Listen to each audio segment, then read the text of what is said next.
Are we recording already? Yeah, we're recording already, bro. Well, This, shit, this is like we just okay. Well, shit. smooth into it. Shout out Petey Gaines, though. That's right. That's my guy right there, man. Where's he at, bro? He cuts out in San Marcos, but Mhm.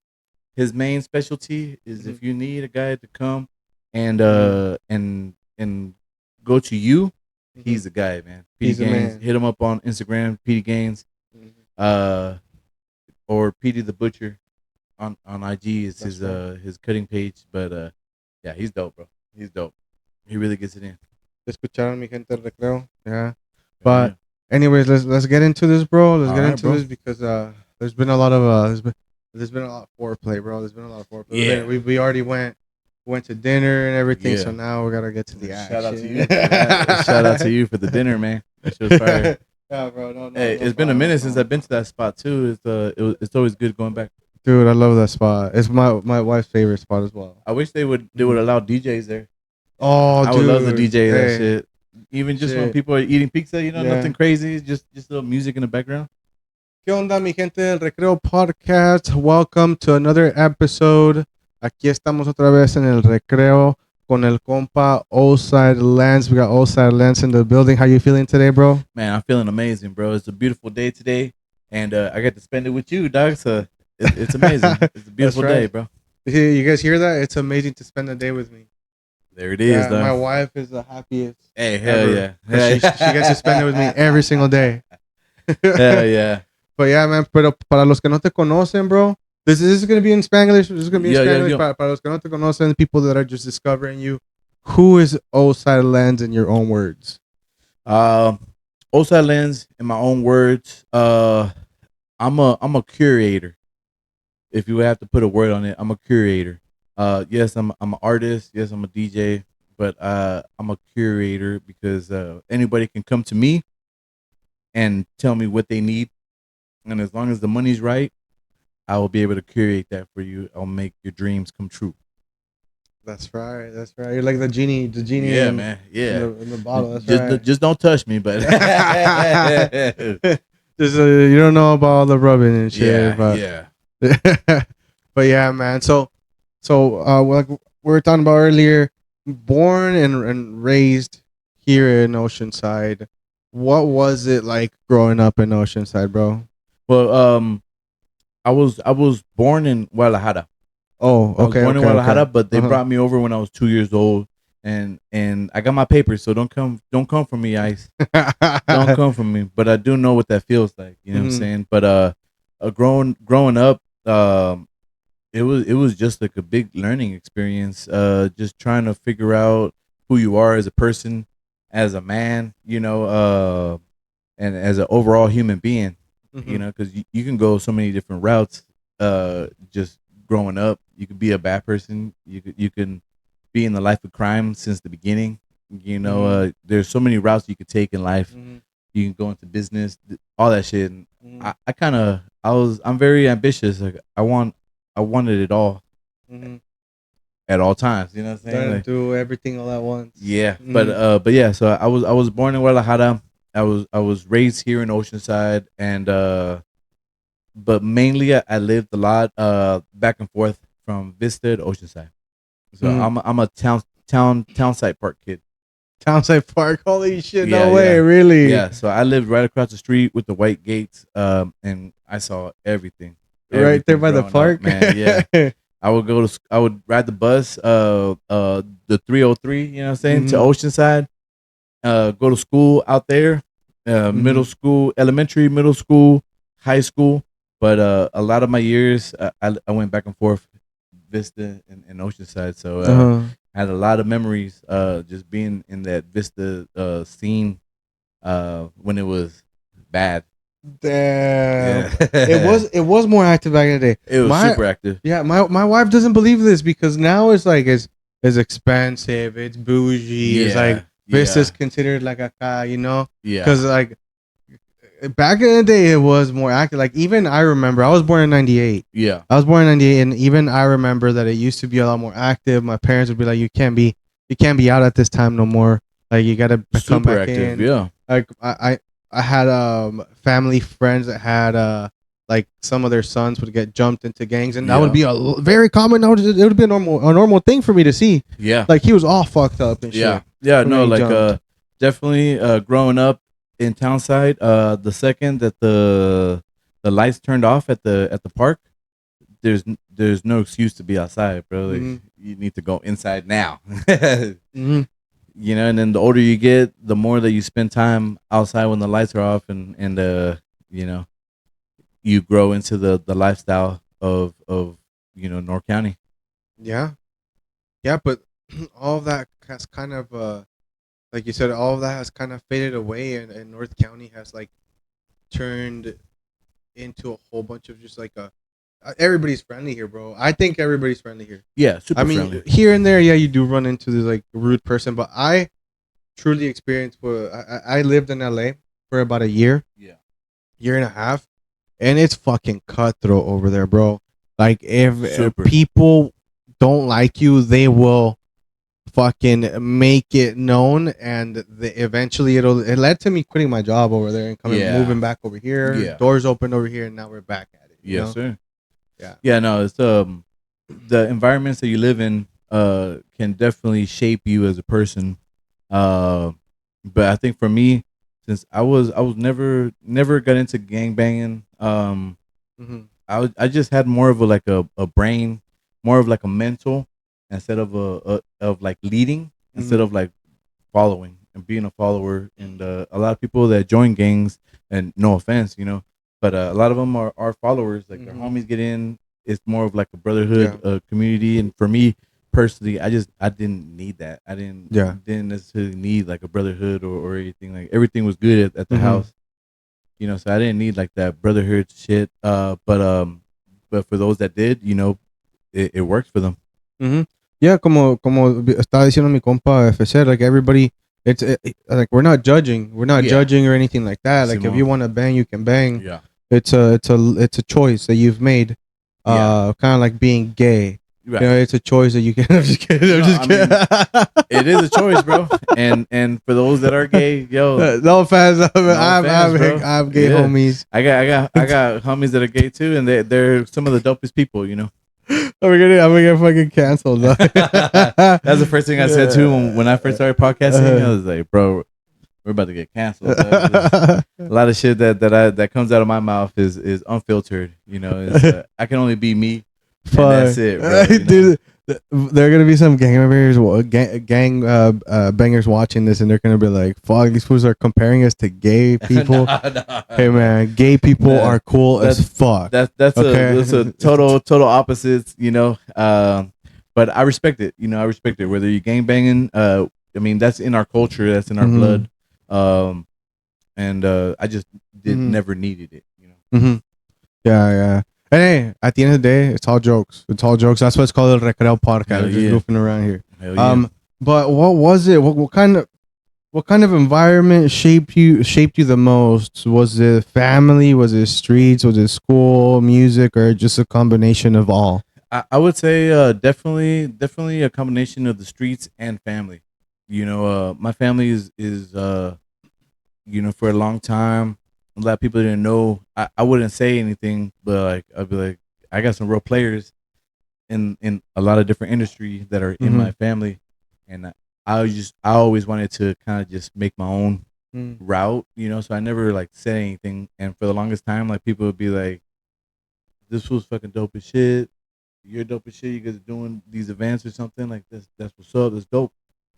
And then I wouldn't say anything, but then people slowly started finding out. It's like, "Oh, that's your brother. No wonder both of you guys are fucking solid, sick, like super dope people and shit."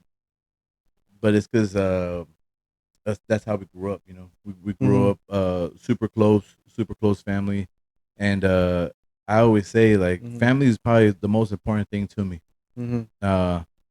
There's nothing that I wouldn't do. Like if I get a phone call right now and I gotta dip out on a fucking podcast live, I'm dipping out, because I need, family needs me or whatever, right? But that type of environment was my shit. It was always street level and family, just balance, Yeah, you definitely gotta balance things out, bro. Yeah. And then we'll get into that a little bit more on how you balance things out. But fuck. It's something that I also. It's a quote that I think that I say in Spanish.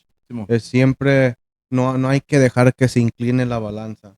You know, if you think about a scale, picture a scale. Think about a scale de que no se incline la balanza.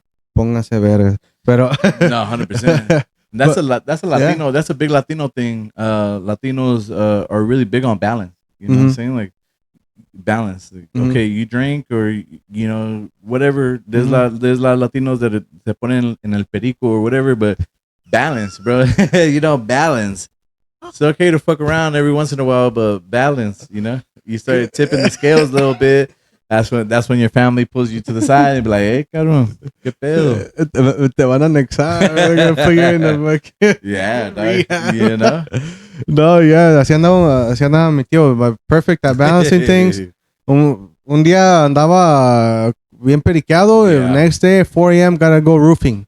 Yeah. 110 degrees outside. Yep. Like nothing. Yep. Like nothing chingándole. Yeah. That's how I've always been. Not with the perico or nothing like that, but like you gotta specify. Yeah, we gotta specify here. But that's how I've always been. And that's where like my work ethic comes from is from family. You know, like seeing them, like whatever you did the night before, just make sure that you're ready for the next day. Because you gotta go to work or you have a compromiso or something, like you have to go.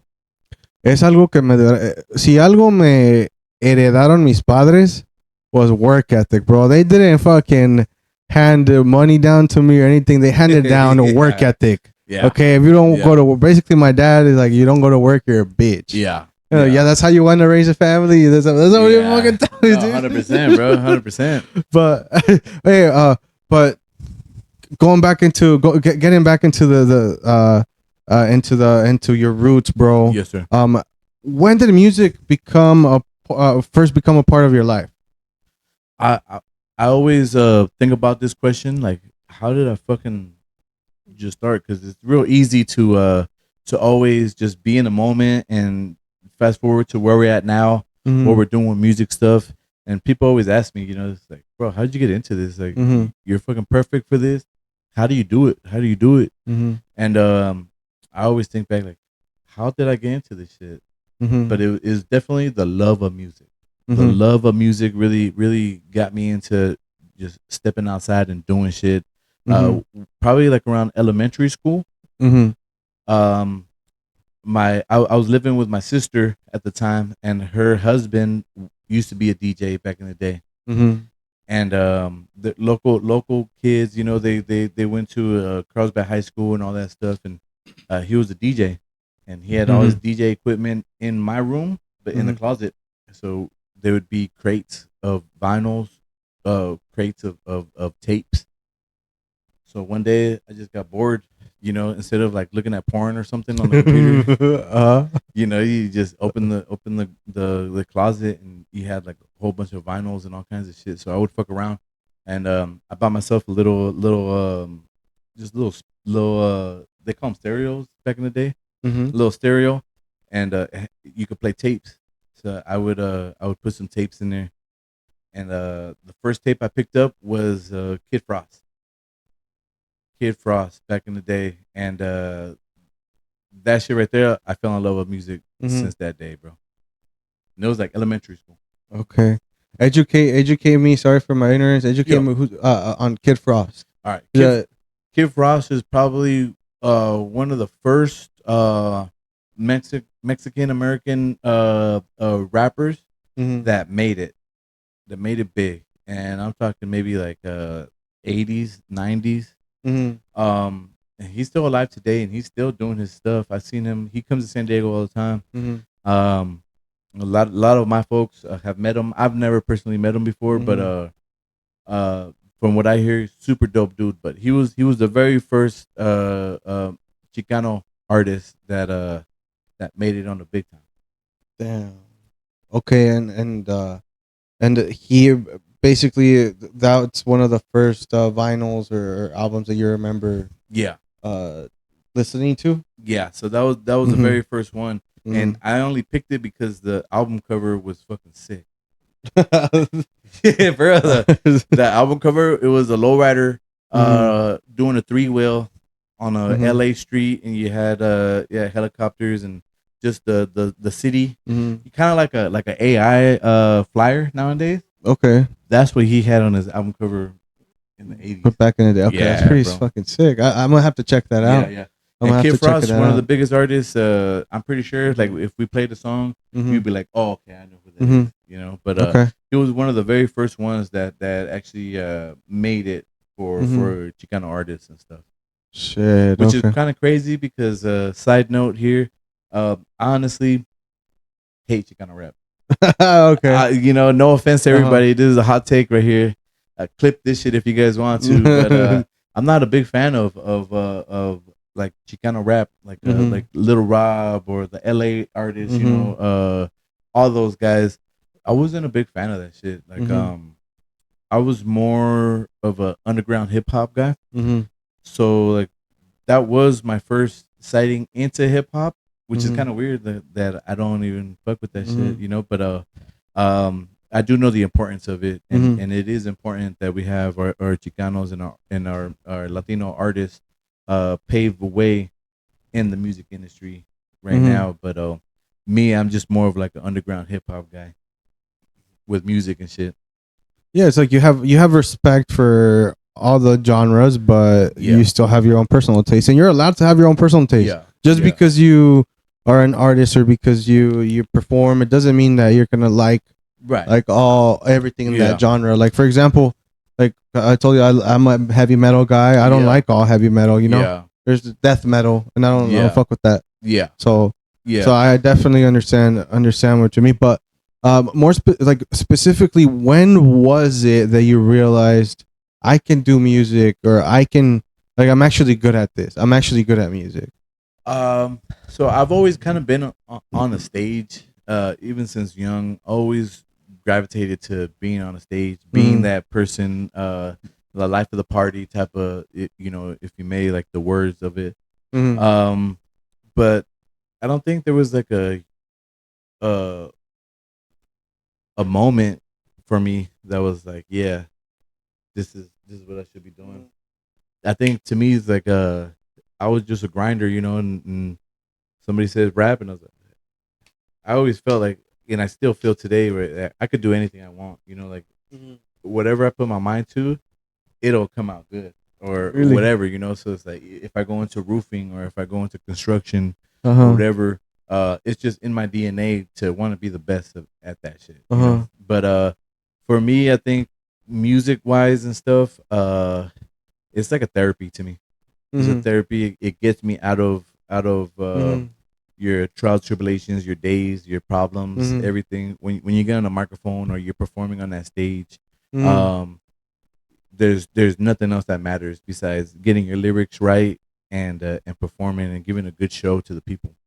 Okay. So you sound like you're like a perfectionist when you're up there in the on the stage. I think everybody that's an artist, Mhm. everybody that performs, Mhm. has a little perfectionist in them. Mhm. You know, because you want to sound good. Yeah. You don't want to be that one artist that sounds like shit or didn't prepare enough or Mhm. you know fucking up your lyrics. You know, like Mhm. if you're not preparing the correct way, for being on a stage or doing dope shit, Mhm. you don't deserve to be there, right? Mhm. So there wasn't really like a moment like an awakening, like, okay, I'm gonna follow this path, because I'm sure there had to be a moment where you were like, okay, I'm gonna follow this path and I'm gonna see where it takes me. I think you know, this kind of weird, and I'm gonna say this shit. Don't come for me. But when I was young, like elementary school, um, you know, I was a nerd, bro, and Mhm. I would listen to like NSYNC or Mhm. Britney Spears or like shit like Okay, that. okay, I You know, see. No, just no, like no, no, I'm the not judging popular you, bro. shit, right? The popular shit. I listen to Maroon 5, bro. Yeah, yeah, you know, shit like that. And I would just be like, I would look at that shit, be like, I could I could probably do that. You know what I'm saying? Like I could probably do some shit like that. But I think like once I started listening to Tupac, Mhm. and I would print out back in the day. You can go to the computer and type in the song and print out all the lyrics. Mhm. I would do that. I would print out all the lyrics to all these Tupac songs, and and I would just recite them with the song. And once I Mm-hmm. kind of like did that a lot, Mm-hmm. that's when I was like, I think I can write some rhymes too. You know what I'm Mm-hmm. saying? Because I just wanted to learn the songs, but Mm-hmm. I think that kind of propelled me into writing Mm-hmm. and shit. But I think that would probably be the moment. That was probably like middle school, Mm-hmm. uh, where I was like, I think I could probably like write some rhymes. Start writing and stuff. Yeah, And so, would you say that listening to Pac and listening to like, dude, I know you're saying you were listening to like Britney Spears. I was listening to like Kesha, bro, yeah, to like the Black Eyed Peas. yeah, yeah. But like, would you say that And this is all listening? before that, right? This is all before. But I'm just this is, like, but Yeah, you're listening to like I'm just telling the stuff that I was listening to, but you were right. listening to a different version of that. I Yeah, feel of like course. And then so. Black Eyed Peas, Uh. they're actually fucking super dope. Uh huh. I give them all the flowers that they deserve because the Will I Uh Am, huh. the creator of that group, he was a super underground hip hop dude, Mhm. and he'd just be he's probably one of the illest rhymers that people don't even know. Mhm. But he kills it. He He kills it. He does. can rap with anybody. But what Mhm. really made him stand out was the mixing and mastering of songs, the recording Mhm. of songs, and Mhm. the beat making and stuff. That's where he made his money. But Mhm. lyrically, Mhm. he's one of the best. Yeah. Yeah, I agree with you. I agree with you. He's fucking talented. I love his work that he did. It's gonna be random as Yeah. fuck, but the work he did in Madagascar. I remember back in the day seeing a MTV because when I was Uh. younger, that's all we had was like Mhm. you get home from school, throw on MTV, Mhm. and then you would have like music video shows, and they would play music videos and Mhm. stuff. But Will I Am used to. A lot of people don't know this, but he used to have a show on MTV, and Oh, really? I didn't it know. would go on like late night, and it would just be him in his basement, and he'd just be rapping. He'd be rapping, and then DJing and shit, and doing like musical shit, and then he would play music videos of the shit that he liked, and I thought that was like one of the sickest concepts ever. Like Oh he was shit. just now people do that kind of like on Mhm. podcasts and stuff, Yeah. but this was like way before, Mhm. This was in the '90s, Mhm. People but do that on like streaming yeah, sites and such. So would you say that expired yeah, and inspired your sound and influenced your sound listening to Pac, listening to right, like you were saying like Britney Spears and yeah, shit. Like would you say you know, that had definitely, some sort of influence? definitely, because without me listening to NSYNC, Backstreet Boys, Mhm. Boys to Men, uh, uh, they Soul Child, fucking like Mhm. just all genres really. I was listening to everything, and I Mhm. would piece things together to where like Mhm. like or blues music. I didn't get into like Mhm. the some of the sicker music until later, but like a lot of Mhm. the pop music and R&B Mhm. stuff, I would definitely listen to, Mhm. and I would take a little bit from all of that and be like, Mhm. yo, like without listening to Britney Spears, my flow would probably be completely different, Mhm. or NSYNC or all those, because like the R&B Mhm. or like the singing, the pop music was always Mhm. like had a certain metronome to it, Mhm. or a style or a vibe, and Mhm. and then listening to Tupac and growing up and just getting into all kinds of different types of music, uh definitely influenced my sound 100%. Fuck, man. What a fucking story, bro. I would never imagine that you were gonna be listening to Britney Spears. Yeah. Bro, I got ready. You know what song was my prom song, dog? And my wife makes so much fun of me. And I think she's judging me a little too hard. It was Cheap Thrills by by Sia and Sean Paul. Yeah, I was like yeah, in the mirror, like, come on, you know. yeah, yeah. Yo, Sean Paul is fucking dope. He gets dope. He gets He's dope, down. bro. He's He gets dope. He's a down. legend. He doesn't get a lot of the credit that he deserves right now. Like Mhm. he should be in the Hall of Fame. He should have all the accolades. But just I say this because every time that I play a Sean Paul song, bro, that shit cracks. Yeah. Any Sean Paul song, man.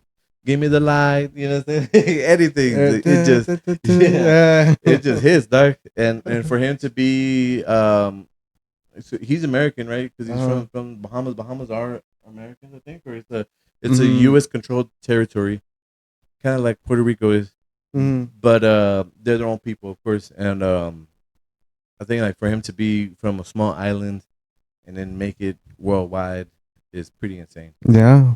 Well, pues ya ves Ronaldo. He's from a small island, Yeah, Madeira. yeah, He's my goat, bro. I love yeah. him. I love Did you Ronaldo. see? Speaking of Ronaldo, do you see he's gonna play Mexico? He He is. got called up for the He game. is. I told my Where wife are I they gonna wanted to play get a in Mexico, huh? in el Estadio Azteca, Oh bro. man, have you been? I've never I want to been. go too, bro. Oh, I dude. want to go too. I I bet. told my wife I wanted to max out the credit cards and go, bro. But Yeah, I know, bro.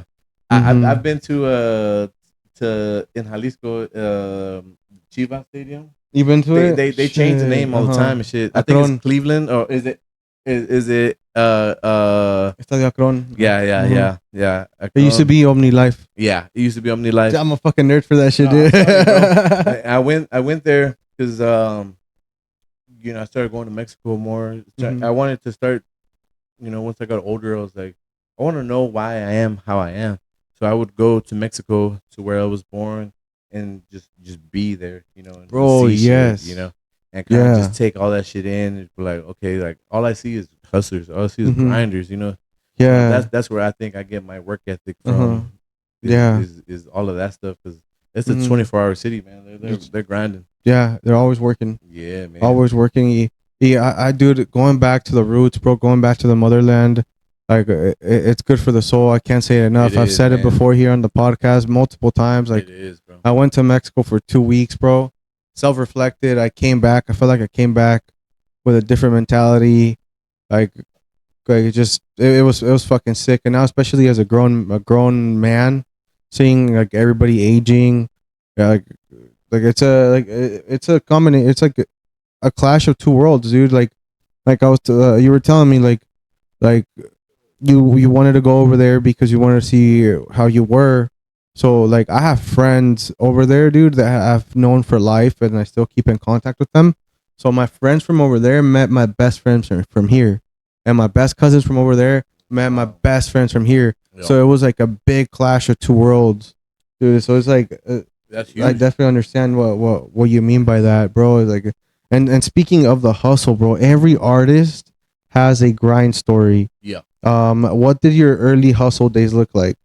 Uh man. So I didn't start until 2007 Mm-hmm. making music. I was a part of a rap group called Downstairs Records.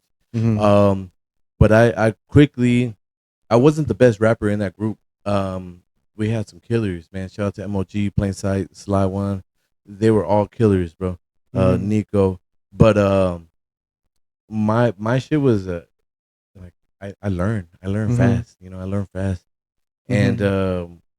it would be hours and hours and hours being in the studio. Luckily, MOG had a recording studio in his house, so Mm-hmm. we would just spend days in there, just perfecting our craft, making songs. And I didn't make it on a lot of the songs because I was horrible at rapping. I was horrible, You bro. were on beat. Yeah, but I slowly started figuring out like if I suck at rapping, if this is not gonna work out for Mm-hmm. me, I need to find a way to stay in this shit because I'm not a quitter. You know what I'm saying? I hate those people that Mm-hmm. like start something and then they quit. Like, Yeah, mom ain't bro, raised no stick bitch. with it. Uh, And I made the decision to join the rap group and everything. So I was like, okay, well, maybe I can help in other ways. And mm-hmm.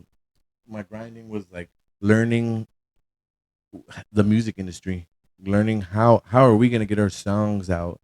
Mm-hmm. This was back in the day, '07. We only had like YouTube, barely, I think.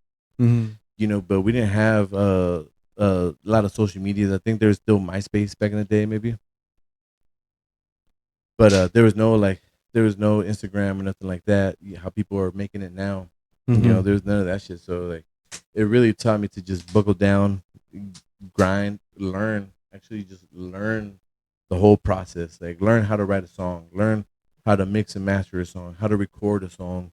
So a lot of my grinding time was in the studio, just learning shit, how to manage a rap group. how to make money off this shit. And I would do a lot of research. And back in the day, we didn't have AI, or we didn't have like what is it, the Chat GPT, where you can ask them. So it's like you would actually have to do research and stuff. But a lot of my grind times, it was rapping. I wasn't DJing at the time when I was really grinding, trying to get to a name that people knew. But it was definitely just being in the trenches, doing shows, and just roughing it out, trying to learn how to rap. Yeah, that was and then just managing. You're in high school, so like when we were in high school, our music traveled from high schools to high schools, and that's how people would see us and know about us. But it was the house parties, going to the house parties. Uh, I hate to say it, but starting fights. You know what I'm saying? Like putting your name out. Putting your name out there, and let it be known to where other high schools, like, you seen those crazy fools? Yeah, who were that was DSR. Those fools are crazy. So it's like, so get down, making a name for yourself, type of thing. That was a lot of the grind back in the day. Damn. So were there any struggles behind the scenes? That behind all that grind and all that hustle, bro. Of course, man. There's always struggle. Anything that you do, that you say your mind to, there's always going to be a struggle. For me, I think I just had a really great head on my shoulders. I still do, and I'm not a quitter, right? Like, I don't like quitting shit. I like to see things through, and unfortunately, in the hip hop shit, like, there's no ending. So you just keep going, right? But yeah, there was always struggle, man. There was always struggle, especially trying to get your name out there. People challenge you in different ways when they don't know you, and that was probably one of the biggest things, because coming up back in the day, it was all about interaction, face to face with people, not like nowadays where it's just behind the screen or laptop or whatever, right? But yeah, that was always a big struggle, is just face to face. I like to call it face to face combat, because you're showing people your skills, you're showing people who you are, and they either accept it or they hate on it. So it was always combat. Yeah, it's como dice el dicho, es todo o nada, right? Yeah, like they either take it or not, man. But what do you feel was the biggest obstacle, though? Let me see here. I think the biggest obstacle always has been just having a feria. Having a feria, because like having a podcast and stuff, like, you have to invest, you have to do stuff, and when you're in high school, trying to save money, it's all good. Trying to, like, save money or go out and drink, have a good time, go to a house party and just buy a couple packs, and that was always a struggle. It is just the feria part of stuff, and then always, I think it's human nature to always kind of like doubt yourself sometimes. So you're always battling that. But like I said, man, keep a strong mind. You will overcome. Yeah, porque pues a veces you gotta put all. I feel like this goes into everything. You gotta put money into something before you see anything back from it. And honestly, it's also for the love of the game, and because you're also putting your time into it, your effort into it, and everything. Yeah. So it's also for the love of game, like for the love of it, and you got a passion for it. But I feel like good things come from that, and like I was saying, it's like everything, bro. Like I have a friend that's a he's a contractor, and he'll have jobs that he'll complete, but he won't get paid for like a good 3 or 6, like 3, 4, 6 months sometimes. So it's like everything. It's just like you just gotta put the money into it, the effort into it. Pero de que va a salir algo in the future. Yeah, 100%. Like anything you set your mind to, it has to be all in or nothing. Yeah, and then you. I mean, I've seen that you stay very consistent. I mean, how do you find the motivation to stay consistent? Because even though you said I know you said that it is easier now with social media and stuff. but it's still tedious, bro, to be on your phone, to be editing, to be doing all this shit. How do you motivate yourself, bro? Motivation is tough. Mm-hmm. Motivation is tough. I'm I think for me, it goes back to like when I was a little kid. I've Mm-hmm. always had glasses, right? Mm-hmm. That's why, like, if you guys know, my name is Oside Lenz, like glass lens, because I've always had glasses, and I was bullied growing up, Oh shit. and like, Okay. because I wasn't the Uh-huh. biggest guy or nothing like that. Mm-hmm. I was actually like a little weirdo, glasses and shit, and Mm-hmm. like, like elementary or like kindergarten, your mom is still dressing you, what I'm saying, or cutting your Yeah. hair, so it's like you had no choice. Shit, my And parents were dressing me till I was in middle school, bro. They were just like, I you was know, trying to get a haircut or buy some shit. They're like, esa madre, no. yeah, it's So, like it's hard to create your own identity when mm-hmm. that stuff happens, and you don't got no job or nothing. You can't Mm-hmm. support yourself, so you have to take whatever they give you. Mm-hmm. And nowadays it's different because parents will just buy what the kids want them to buy. Yes. Oh You my see that gosh, shit? dude. It's like, yeah, I Yes. want these shoes because they're just the best shoes and I need them, and Oh the my parents would just god, buy yeah, them. bro. And for us, it wasn't like that back in the day. It's like, Mm-hmm. these shoes are nice and they're great price. Mm-hmm. Póntelos.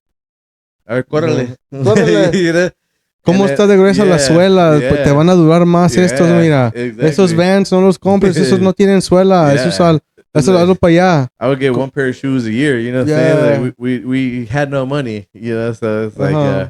it was that type of stuff. So I think definitely like that type of stuff Mm-hmm. motivates me every day, even still to this day. Mm-hmm. Where this day and age, you can have whatever you want Mm-hmm. as long as you can afford it, Mm-hmm. or you can have any lifestyle that you choose. Mm-hmm. It's all about yourself.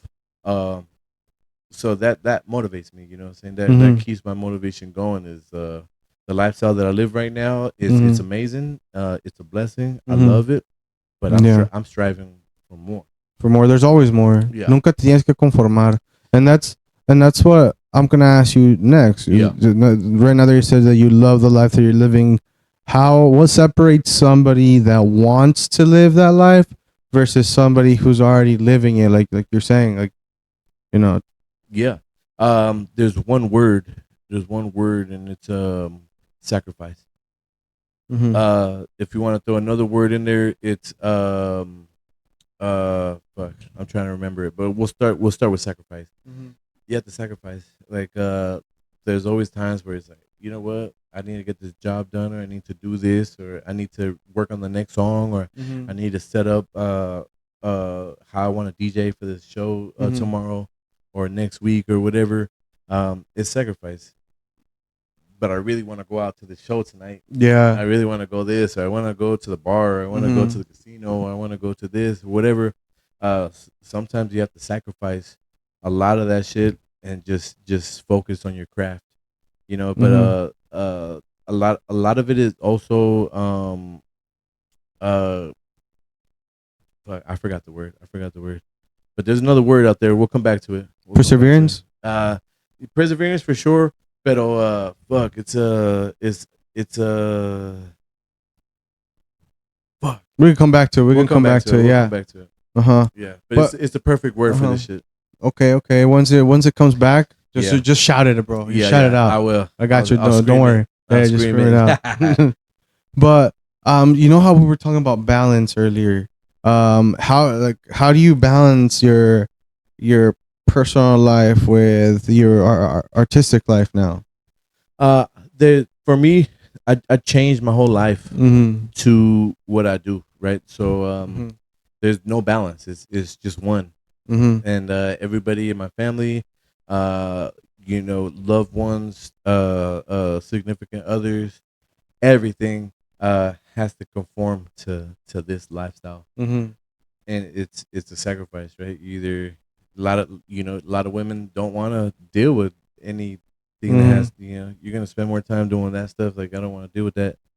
Um, so Mm-hmm. it is just staying focused and on what you want to do, Mm-hmm. and that has to be the plan. It has to be the plan, almost like a blind faith, you know, Mm-hmm. Like a leap of faith. like a leap of faith type of thing, Mm-hmm. where it's like, you know what, this is what I was chosen to do. I Mm-hmm. see that now. I need to just stick on this, and everybody else has to either be about it or you're just gonna see me less. I'm sorry. Yeah, exactly, bro. You know what? My family struggles a lot with that. Yeah. My friends do too. My friends do too a little bit. Like right now, we have a friend that's going to go on a college trip. She's gonna be gone for 3 months. She's very good friends with my wife. Yeah. And they're having a party right now. But like you said, we're because of commitment. Yeah. And because of the passion I have for this, like there are sacrifices that you have to 100%. make. Sometimes even with family. Yeah. Sometimes even with family, like a lot with family. Like my family, they want me to come over during the week, but during the week I'm doing gym work. I may not look like it because I need to work on my diet still. Hey. I need to work on my diet. I need to work. Don't come at us. Don't come at us. But I am. One thing I am consistent with is working out and eating. But maybe I should fucking stop eating a little bit. I've always said if I stopped eating, I'd be fucking ripped because I work out quite a bit. Yeah. Eating is 90% of it, dude. It's amazing though. Like I love eating, dude. Yeah, I love food, bro. This is totally off thing, but I'm an eater, bro. You know what I'm saying? And not that type of eating. Like I like food, you know. Dude, and ass. Yeah, and ass. That's funny, dude. I had to check out my job one time. He came up to me, and ever since that day, he became my homie. He came up to me. He was like, "Hey, bro, do you eat ass?" And I was like, "Nah, bro, nah, I don't." And he was like, "Do you want to?" And I was like, "What the fuck?" Holy shit. I was like, "Hey, yo, he's been my homie." Hell yeah. But bro, yeah, definitely balance. So basically, like what you're saying is that, like, you basically don't balance things out. You're like, this is my lifestyle. Yeah. This is how it's gonna be. Yeah. If you love me, you love me. Yeah. If you don't, then you don't. Yeah. You know, 100%. You know, and it's like I would love to come to the homies. Like, oh, my kid just turned 2. Come to the party. Sorry, bro. I got a DJ or I got studio time. I got to knock out the song, man. Like we're on a. You're on a path. We're on a path, dog. And it's like the more that I fuck around and not do what I'm supposed to be doing, the worse shit feels and it starts getting weird, you know. And then speaking of that, has your circle changed since you started taking music more serious? Because my circle has definitely changed since I started taking this like my friends, right? This podcasting thing serious. Right. 100%. 100%. I think my circle changes every few years. Really? Yeah. Yeah. So people come and go. A lot of people come and go. And I don't hold them. You know, I don't hold people. Like, you want to be a part of this? You want to be friends, or you're a DJ and you want to like get involved in some of this stuff? Nothing changes, bro. It's like, I'm on the path. Fucking jump on the train, bro. And exactly. If you can't, or if it's too much and you have stuff going on at home or whatever, it's te bendigo, primo. But you know, I keep moving forward. You know, I keep moving forward, and I won't say that I lost a lot of friends. I'm blessed. Like I got so many friends, you know, and a lot of them hit me up, and a lot of them don't get responses back because they have nothing to do with you know, my path and business, what I got going on. Yeah. And it's sacrifice. You know, it is sacrifice. Right. But I do love everybody. You know, I love everybody. So people that have been hitting me up in the DMs, haven't got a response or nothing, or text me or whatever, just know I still love you guys, man. I still love you guys. He's been working. He's hustling. Yeah. That's personal. And I found out the word too. The word was discipline. Discipline. There you go. Yeah. Discipline.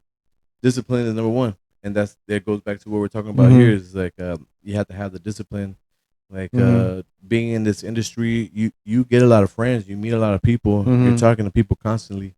It's great. Great acquaintances. It's amazing. But I got a path, so it's like I'm disciplined enough to know that, you know what, if you want to hang out or whatever, you hang out at my show, or you know, come do the stuff that I'm doing. But other than that, it's like I'm not going out of my way for a lot of things. Right. No, and I mean, you're like you said, you're on a path. You're locked in, and You know, el que se quiera montar en el tren, pues que se monte. Y sometimes you can be going too fast for the people that Yeah. want to hop on that Yeah. train, bro, and Which they fall happens a off. lot. Yeah, it happens a lot. Mm-hmm. And there's a Yeah. lot of people that like have a lot of. I meet a lot of artists that have Mm-hmm. everything that they need to be the next big thing, except discipline. Mm-hmm. You know, or like Mm-hmm. the love for the shit, Their consistency and también. it's like then they just like, oh well, you know, Mm-hmm. either they get in trouble or they find something else that they just get busy with other stuff. And Yeah. I don't hold nobody, man. I won't hold you, man. Mm-hmm. I'm gonna keep on going on my pace. I still love you. Mm-hmm. I still love you. Yeah. I'm the type of guy or the type of friend, right? I'm the type of like acquaintance or friend or whatever, Yeah. whatever they want to call me, chivato, Yeah. el morro tripón, whatever Yeah. they want to call me, you know. I'm the type of friend that if they hit me up, I'll always respond. Maybe Yeah. not the same day, Mhm. but I will respond. And Yeah. and if you want to get together with me, as long as we plan it out, we'll definitely get together. Yeah. You know, so I feel like that's what you're kind of getting at, right? Same. Except Mhm. I most Mhm. likely won't reply. He most likely will reply. Okay. You know, but Exactly. it's not necessarily like my fault or their Mhm. fault or anything Mhm. like that. But like people who DM me, Mhm. I will lose your DM Mhm. fast as shit. Yeah. The DMs are insane. You know, Mhm. insane. Every day there's somebody new or somebody wants to work or whatever, and it just your message just goes all the way down. Mhm. And then you know you give that a week, then it's like, fuck, Mhm. can't even find the shit no more. Mhm. You know, so Yeah. but a lot of times it's mostly that I don't see it until Mhm. it's like maybe 2 weeks or maybe even a month later. I Mhm. think the other day I responded to a text that was from last year. You know, but it's like I'm Yeah. focused. You know, Yeah. No, I mean I get it, man. I get it. But how do you handle pressure or stress when everything piles up? you know I enjoy stress. Really? I enjoy it. It keeps you going or It what? keeps me going, man. Like Uh-huh.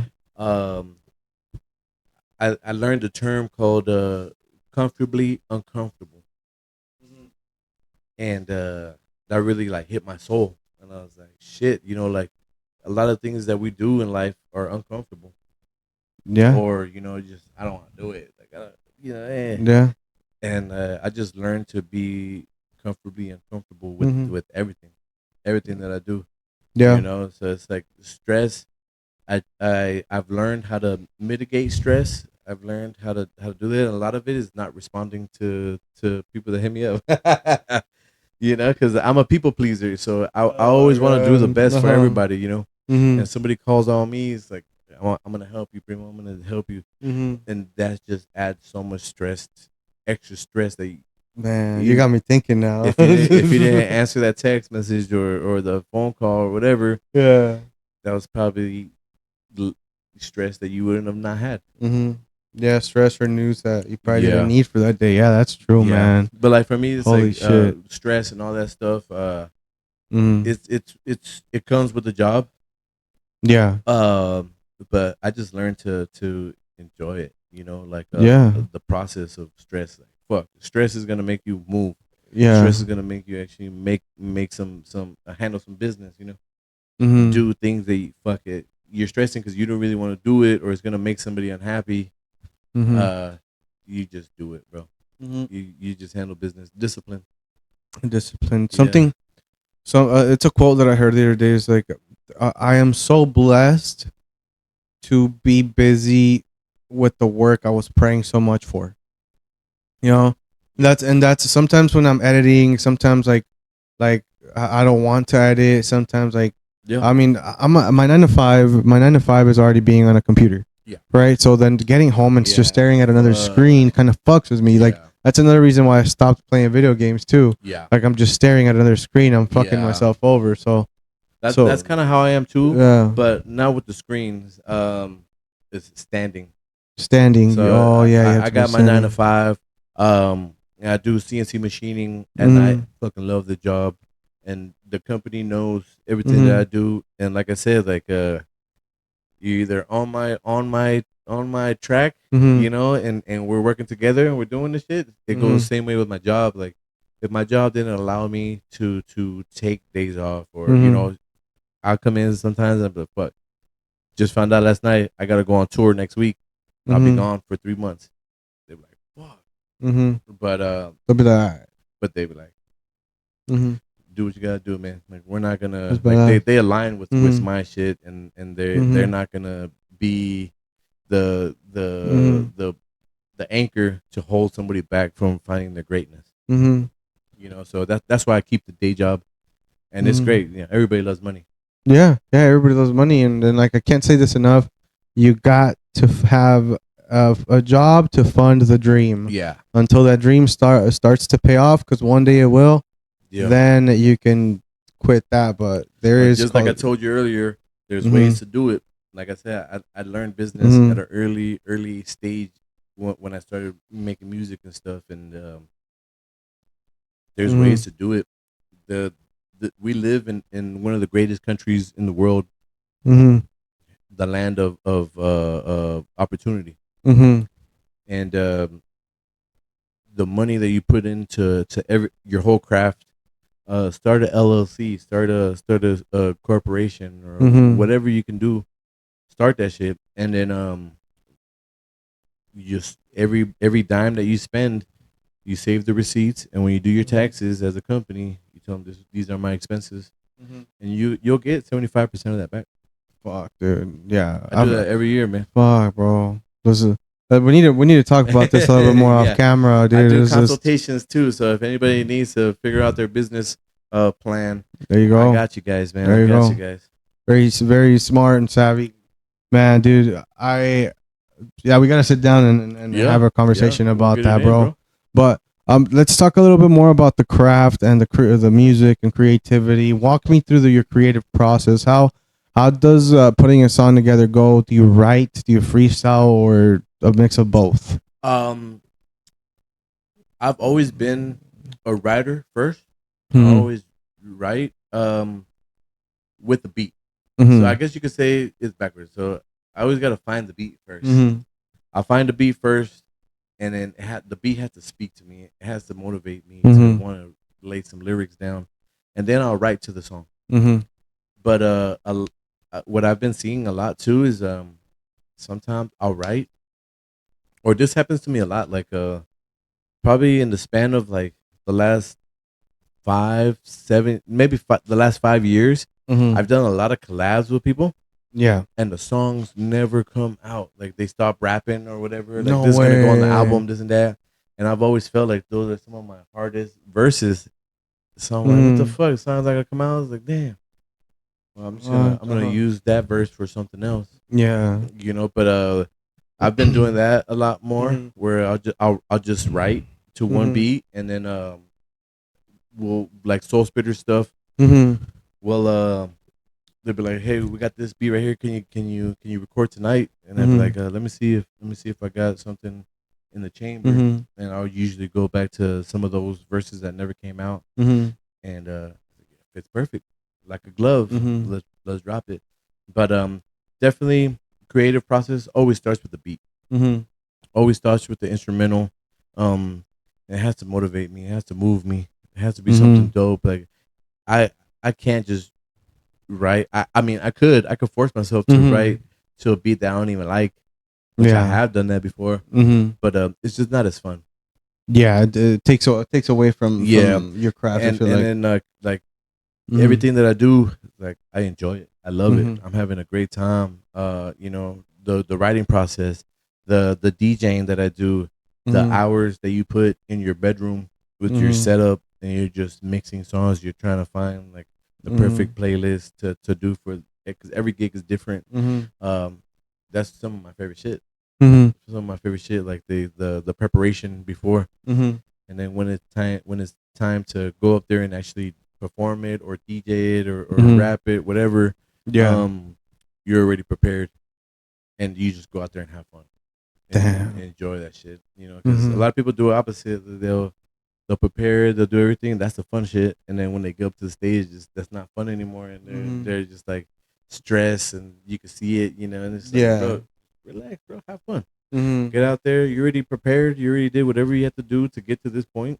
Mm-hmm. Just go out there and just have a great time. Yeah, yeah. But I'm definitely one of those. Dude. I'll fucking overthink it, and then I'll start getting all into my head, and maybe that's why I need to get back into soccer. I used to have such a cool like minded head. Yeah. Like I didn't have any like stress or anxiety. I used to handle stress very well. Yeah. But ever since I stopped playing sports, like I feel like I'm able to handle stress a little bit less well than I used to. Por eso that's why I was telling you earlier, era más cabrón de morro. Yeah. No, definitely, bro. Mm-hmm. That's how it is, man. That's how it is.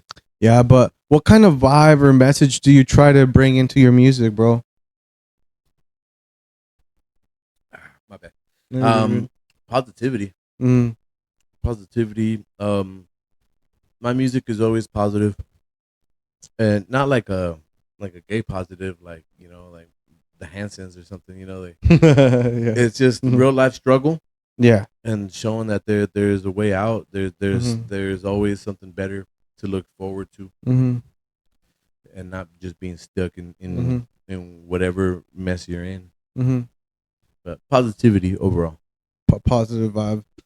How would you describe now moving into the music movement here in San Diego? Yeah. Because I know you guys are you and RM are nominated for the San Diego Music Awards. Let's fucking go put in your vote, guys. Yeah. I already voted. Hell yeah. I fucking voted. Can you vote as many times as you want? You can vote every day, guys. You guys can vote every day. Okay. So before we leave, we'll get you to vote again. I'll vote again. But everybody listens to the shit. You have until the end of this month, March 31st, to keep voting. So vote every day. If you have multiple emails, vote on all those emails every day. But it's so exciting, so exciting. And this year, like RM has always been somebody that we hold close, and we not necessarily manage because I don't manage anything on RM, but some of our guys, are really big helpers in his structure, and that fool's just killing it. And he's always been nominated multiple times, but this is and I've always been there with him. But this is the first year that like we do a song and I get nominated with him, so I'm like, hell yeah, fuck yeah. I'm never the type to put my name in a hat or want to be like the person in the front, or whatever. Like I'm cool being the background. I'm cool with people not even knowing my name. You know what I'm saying? Just bump my music, or go to my shows. That's all I need. And but RM deserves all the flowers, man. Like that dude is hardworking. He's disciplined. He's dedicated, and hopefully we win, man. Hopefully we win. We get that dub. I'm not sure if I'm able to say this, but I'm gonna say it. Go ahead, bro. Go ahead. We also got nominated for the same song, Hit and Run. RM the Poet, myself, Oside Lenz, and Old School. We got nominated for the West Coast Music Awards, so the whole West Coast. Fuck. And that shit will come out later, but you guys get that shit here first, bro. Fuck yeah. Thank you. Damn, that shit. It's an honor to hear that shit here first, bro. We got to fly to Seattle in the summertime for those awards. Damn, so you're gonna go with URM and remind me who was the other? Old School. And Old School are gonna go to Seattle. Yeah. In the summer. Yeah. Fuck, yeah, dude. To the music awards, sick. And I just got the flyer. And some of the names on this fucking flyer is let's hear some of them. Let's hear some of them. All right, so since we're dropping, little foreshadowing, little foreshadow, since we're gonna win all this shit, guys. But so it's the West Coast Hip Hop Awards. They got RBL Posse. They got Rappin' Forte there. They have Drew Down. RM the Poet, Glasses Malone. The Game is gonna be there. The Game. Oh shit, The Game. Okay. Sir Mix-a-Lot, Daz Dillinger. So we're gonna be in the building with a lot of these motherfuckers there in Seattle. Black Sea, shout out to Black Sea. But yeah, man, it's gonna be insane. But people won't know that. We won't make any announcements. But if you're watching this podcast, you already know. If you're this far into it, an hour, we're already past an hour, bro. Damn. So you deserve to hear that. Yeah. If we're an hour into this, maybe once you guys announce it, I'll put out this clip, Yeah. bro. 100%. I'll put out this clip 100%. and just promote that. Yeah, bro. man. And shout out to everybody out there bumping the song. It's super, at least for me, it exceeded my expectations on what the song was gonna do. But it's a great song, bro. You listen to it, hit and run. Yeah, hit and run. Yeah, listen to it, guys. I have a sticker on the back of my laptop. You saw that? I got a rep, bro. I got one of those on my laptop too. I love it. Always like, yeah, everybody give me the middle finger. Yeah, that was so funny. We'll do shows and he'll be rapping and then like he finishes his verse and instead of doing the hook, he'll everybody flick me off right now. It's like Goku getting the power from like he'll go into like a whole go into a whole fucking spiel of fucking Dragon Ball Z, bro. I love it. It's power for me. Give me middle finger. Yeah, it's like the spirit bomb charging me up. Exactly. That's and I've seen that live too. I saw him at Rosewood and he fucking killed it, bro. Yeah, and like I'm rapping with him. I just look at him. I was like, "You're amazing, bro. You're amazing." Do you feel like the city, just not just Oceanside, right? But the whole city of San Diego, do you feel like they're starting to support North County artists enough? Yeah. So the whole city, like the whole San Diego, speaking of the 100%. I think back in the day there was a big war with North County and San Diego because of where we're at in San Diego. Like we're the farthest part of SD. The best part. Yeah. People in San Diego didn't think that it was part of SD. You know, that's like LA or that's Orange County. You know, but no, we're San Diego. You know, and proud to be. Yeah, and ever since I started rapping, I've always made that point that I'm from North County, San Diego. You know, and when I go outside of San Diego, and I'm performing in LA or something, I say I'm from North County, but mostly I say I'm a San Diego artist. You know, so people can kind of pinpoint that in the map. Yeah. You know, but we're San Diego. We're San Diego, and people are right now. I think has been the best that has ever been with artists from North County and artists from San Diego just working together and coming together and doing shows together. There's so much talent in this whole city, and North County is no different.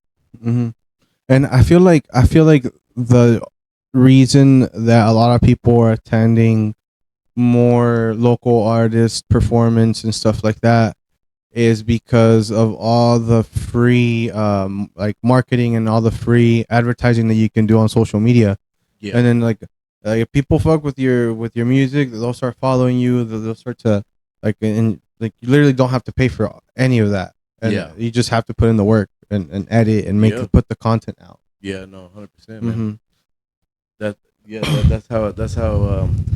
what it should be. You know, you just go out there and do your job. You'll do your thing and see what you could become.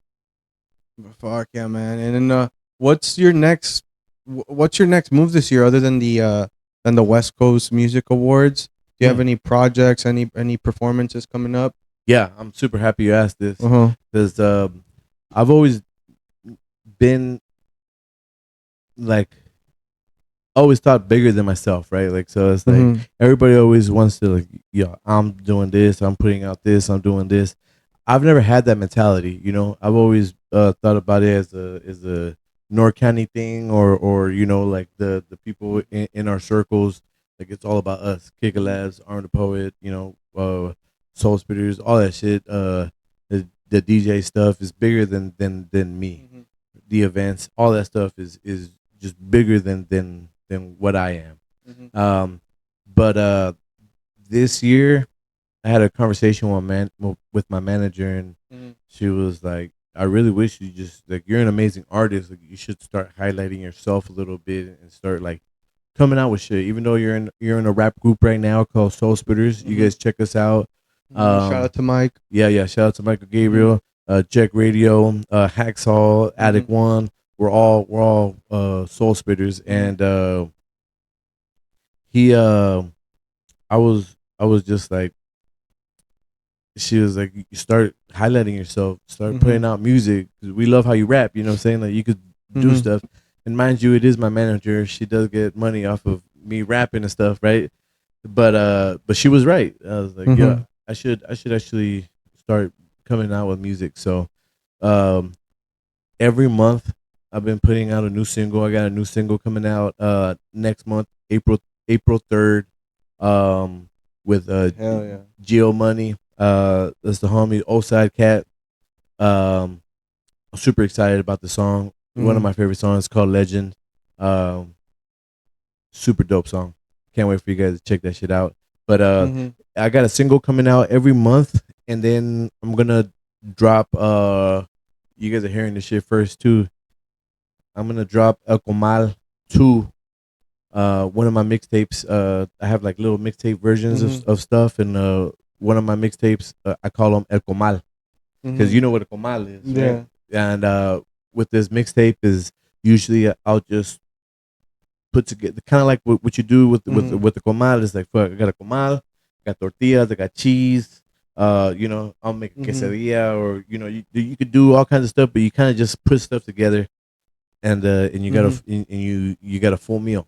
So that's what a comal mixtape is. Is I just throw a bunch of shit together, and the first one I did, I was super unhappy with. I felt like I rushed it, and just like being in the industry, I was like, I need to drop something. And I dropped it prematurely. Everything wasn't completely like mixed and mastered properly. I still had a lot of work to do to make the song sound amazing. We still had some hits on there, but I just wasn't happy with it. So I'm super excited to drop El Comal 2. I think you guys are getting the shit first. Is gonna drop. We're aiming for August 4th, my birthday. Damn, August 4th. El Comal Shit. Dos. I love the name, bro. That's a fucking badass name. My dad would call me El Comal when I was little. My dad would call me El Comal porque calentaba las gorditas, bro. I just Hell yeah. No, I'm just kidding. Yeah. No, he'd call me El Comal because I was fat. Like, you look like a Comal right now, bro. Yeah, and I was like, damn, Dad. He would fucking cook me, bro. So it's like Comal 2 is coming out, and then we're gonna do the same process with the Soul Spitters. We're gonna be dropping every month, and we have a mixtape coming out probably around the same time, and then we got the album dropping hopefully at the end of the year. Fuck yeah, dude. Maybe you guys can come through before the end of the year, before you guys drop the album. Yeah. Because Michael Gabriel, he hit me up. I actually met him that same day over there. Yeah. At Rosewood, and he hit me up. He invited me to the event for March 28th, but I'm gonna go to Rosarito with my sister. Yeah. But he hit me up. He also said, "Hey, let's set up a date so I can come through to your podcast." Yeah. He's like, I'd love to help you out and just bring people in. Yeah. So maybe we can set it up, and you guys can just come through, bro. Let him know ahead of time, or I'll let him know too. You can't smoke in here. He can hit the vape. He can hit the vape. So he has the Guadalupe vapes. I want to try the abuelitas. I want to try them so bad. Abuelitas. But shout out to Mike, man. He's one of the most disciplined artists I've ever met in my life. You know, and his writing, his memory is next level. He really has a bright mind, but he's not for everybody. A lot of people can't get along with him. You know, he's one of those type of people where it's like you either love him or you hate him. And I love that guy, man. Shout out to Mike, man. Shout out to Mike. Because we have the same type of characteristics, you know. And I'm a hard worker. He's a super hard worker. Yeah. You know, and he's dope. He's dope. So make sure you guys check out Soul Spitters. Check them out. They're worth checking out, and not just check them out on social media, but also show up to one of their events. They put up a fucking badass show. Yo, we do fucking big ass shows. We got one coming up around 420. I gotta go to that one for sure. Devin the Dude, we're bringing out Devin the Dude to come out to San Diego. We're gonna be at the Holding Company in Ocean Beach, San Diego. It's gonna be next level. A 420 show, bro. Let's do 420 show. Fuck, And I'll be there. we're gonna be smoking for sure. Yeah, I've hosted a 420 party at my house for 2 years in a row. But fuck, I think I'm gonna have to go over there, bro. I'm not planning anything for those days. I think the show is gonna be on the 18th. The 18th. Right now, shit. Not right on 420. It was gonna be that Saturday before 420 because I think 420 is on a Monday. Yeah. So we're doing 418. But it's gonna be a super dope show. Yeah. Super dope show. And shout out Code Records. They're gonna be on the show too. Yeah, ya me estoy invitando yo solo, bro, pero I'll be there. Pull up. We got a show at the end of this month. We're gonna be giving away 2 tickets to Devin the Dude at the Holding Company. Come to the show at Rosewood 428. We're gonna be having a media day. Everybody come on out. Come take some pictures. We're gonna have Street Knowledge Hydraulics in the building. It's gonna be super dope, man. We're gonna have lowriders there, so models can get their photos, photographers get their photos in, and then just a big networking party. Wait, you said 420 or 320? So we're gonna do the giveaway at the media day show, and that's gonna be this month 328. Okay. 328. Yeah, and then the Devin the Do show is 418. Yeah, 418. Okay. Yeah, just getting the dates clear, guys. Okay. Yeah. Perfect. And now moving on to something a little bit more different, a little bit off topic. Sports talk, bro. Yeah. You told me you love the Raiders. Have you always been a Raiders fan, or was it now that they moved to Las Vegas? Or tell me a little bit about that. Yeah, I grew up in a Raider family. I grew up in a Raider family. When I used to live in Townside, we used to have Raider parties. And they would go down, and we would always fucking lose. But regardless, we were still there cheering, dog, cheering to the end of the game, dog. You know. Win, lose, or tie, Raiders till I die, baby. But it's always been Raiders. But you know what? I just bought season tickets for the Chargers. Oh, okay. I just got season tickets, and I just wanted to say that they were extremely cheap. They were super cheap, so I had to jump on them as a business proposition there for myself, and I'm gonna be selling all the tickets. So if you guys want to go to a game this year, Chargers, they're loading up. They got Justin Herbert, so if you got Justin Herbert, it's gonna be they got a chance to win, you know. So if you guys need tickets, hit me up. I got season tickets all year. There you go. And then I mean, I don't know much about football, but what I have been hearing, thanks to Ricky, shout out to Ricky. Yeah, he's like I said, he's most likely coming back next month. Yeah, but shout out to Ricky. He's a huge Raiders fan. Yeah. And I've been seeing his stories, watching his stories. I see that you guys have like broke the record on one of the drafts or whatever you call it, transfers or whatever. Maybe. Or they always fucking do some wild ass shit on the draft, and I'm hoping this year they don't get too crazy. We have the number 1 draft pick because we suck, and we're gonna pick number 1. And just stick to number 1, dog. Don't do no weird shit. Don't trade away. Just get your guy, man. We got a quarterback at number 1, Fernando Mendoza. He's a Heisman winner. He's a champion for college football. Just go and get your man. Just go and get your man. Don't do no weird shit because they're talking about like, oh, they could trade out, and they get more picks and this and that, blah blah blah. Like, bro, just get your guy, man.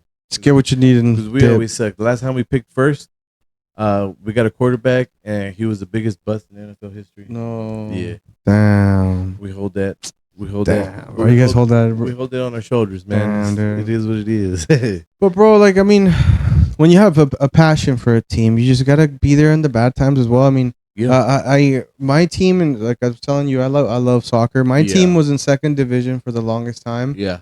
And my dad still had the jerseys. I didn't really get to watch them too much because I was born in 98. They got relegated in 97, I think, or 97, 99. That's when they got relegated. So I didn't get to watch them as much. But as soon as they got promoted, and right now they just lost. Like they got embarrassed. What team? My team is León, bro. Oh, yeah. León, and and they just got mopped, bro. Like they What mopped city the is it? floor from León, Guanajuato. Guanajuato. Yeah. Yeah, it's close to Guadalajara. Yeah. Yeah, it's like a Yeah. I used to 2 or 3 hour think Leon drive. was a Jalisco or Guadalajara team, Yeah, because they have two, right? They have two. yeah. They're in Atlas? in Guadalajara. They have two. They have Atlas, Leones Negros. Maybe that's why you were getting Maybe. it. Yeah. Yeah, but Leones Negros was in the first division a little while ago. Yeah. But they disappeared. They disappeared Yeah. now. I think they're in the second division now. They Wouldn't it came be back. so sick to own a sports team? Dude, that Like shit. be an owner? Like I think we're meant for that. I think we're meant for that. That's my dream right there, bro. We should own a team and just see some shit. Have you yeah. ever tried to hit up the Oside Sports Complex with all the sports that they got going on and try to get on like a sports commentator? Because I know you were No. saying like you would love to do like sports commentating. I would love to, but no, I have not. I'm kind of waiting to somebody for somebody to hit me up, Right. and to do something related to that. I guess like I'm a little bit. Do you think that's Like, smart? well, that's hella smart, bro. I need to hit him up. You gotta hit him up, man. I gotta hit him up. Number one That'd be thing I've tripping. learned. Cool. Number one thing I've learned. Mhm. Just in music, DJing, everything that I do, events, all that stuff. Nobody's gonna call you, man. Mhm. Nobody's gonna call you. Mhm. I don't care. Like you could be the best in the world. The opportunities that really mean something, that really could change your whole lifestyle. Mhm. They're not gonna call you, man. You gotta go out there and get it. I gotta go out there and look for it. You gotta go out there and get it. Man, no, Which lucky for you, I have a little connection. Oh. And I could put in a good word, and that's all I could do for you, man. You're gonna have to do the rest. Then I'll handle the rest, bro. Yeah, you're gonna have to do the rest, but I can set you up. I won't let you I can down. set you up with a meeting. You know, that's the best I could do. Mhm. A mí lo que me caga es quedar mal con alguien, bro. Right. I hate. Yeah. I hate But like that's why, like, not meeting expectations. that's dog. why I don't Mhm. I don't, like, all I could do is set up a meeting for you, Mhm. and then from there, like, you go on and be the Mhm. greatest fucking sportscaster in the world. Mhm. It wasn't because of me or nothing. It's because you did it. Mhm. It's because you put the work in. Yeah, man. Yeah, to get me in contact Yeah. with them, and like I said, I won't let you down, bro. I appreciate it, man.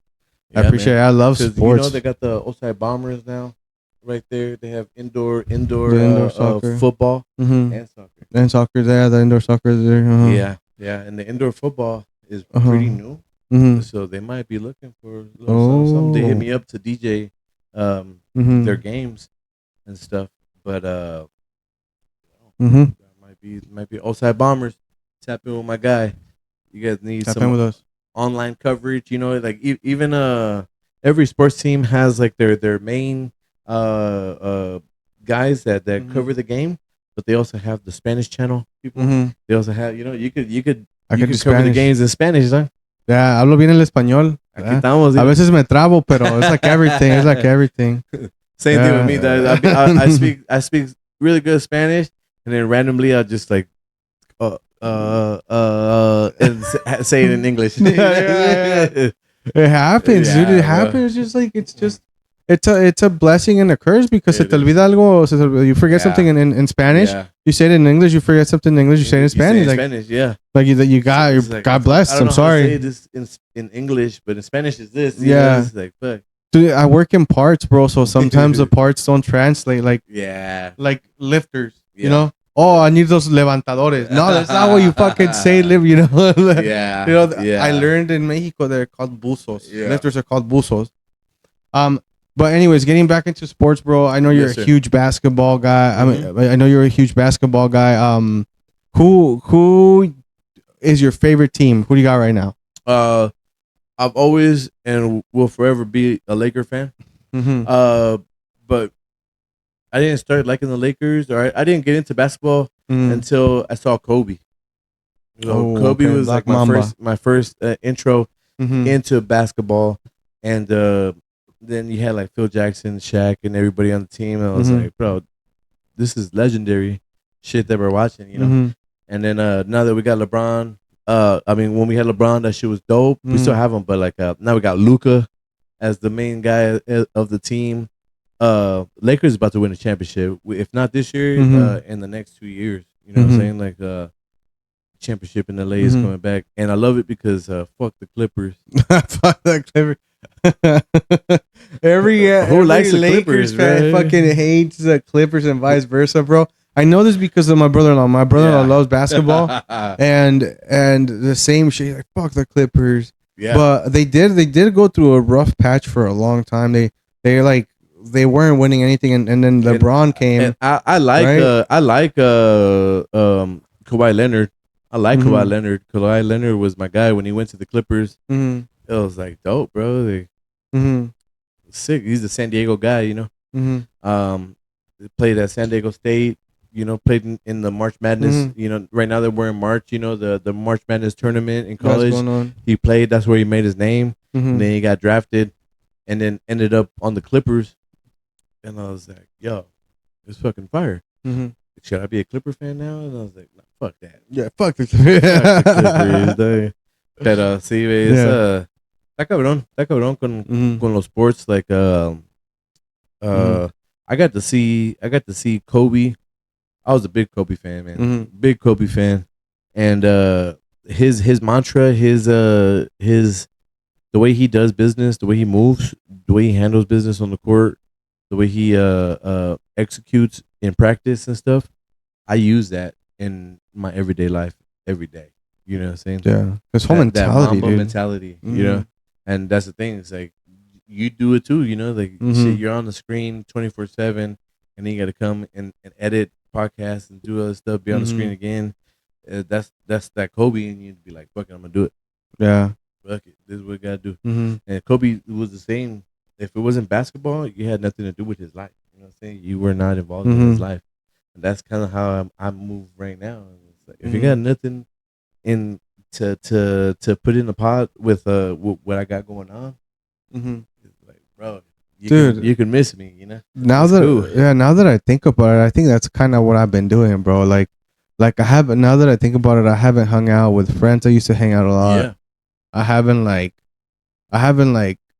played video games in like probably a little bit over a year, and I have these gaming homies that like are on playing a lot. I love it, dude. But I do go long periods of times where I don't play. Yeah, like right now, just like any free time I have, it goes into working on myself and working on this, and just bettering myself. And the people that don't understand that, even some family members don't understand that. I mean, it's tough. It's tough, but but they will though. They will eventually. Yeah. Eventually, like my mom and my dad, they don't know what a podcast is, bro. And they were like, "What are you doing?" But now they see that I'm like bringing all these people. Like my dad was really very, very excited when I brought El Tigre freestyle in. Like he's a guy that does soccer. Yeah. My dad was fucking excited, and I showed him everything that he's done. Yeah. And my dad was like, "You're gonna have that guy." And I was like, "Yeah, he's gonna come through." But my dad's like I'm exaggerating the way he reacted right now because my dad's very like, "Oh yeah, that's good." Yeah. But if for you know that like, yo, it's a big deal. He's excited about that. It's a big deal. If not, he wouldn't say shit. If not, he would do this. He would do this, bro. My dad and I, we're so connected. We communicate by just signs or nods. He'd be like, yeah, like that. But that's not a bad thing. I laugh at that shit, you know, because it was actually a great relationship, man. Yeah. Because other guys was like the other men that I've heard. Oh, my dad would put me down when he would he wouldn't tell me he's proud of me. Like, nah, bro. Like your dad is proud of you. Yeah. He's just not gonna tell you. Yeah. You know, you're a little version of him. So like, you know, he's gonna be proud of you. Like my dad's never told me anything, but I just know it. Exactly. You know. And they are, bro. Yeah. They are, bro. They are. They just may not say it. They're very old school. Yeah. But dude, speaking of our roots and everything that we're saying, we're out here not only stealing jobs, but we're also stealing hobbies. America.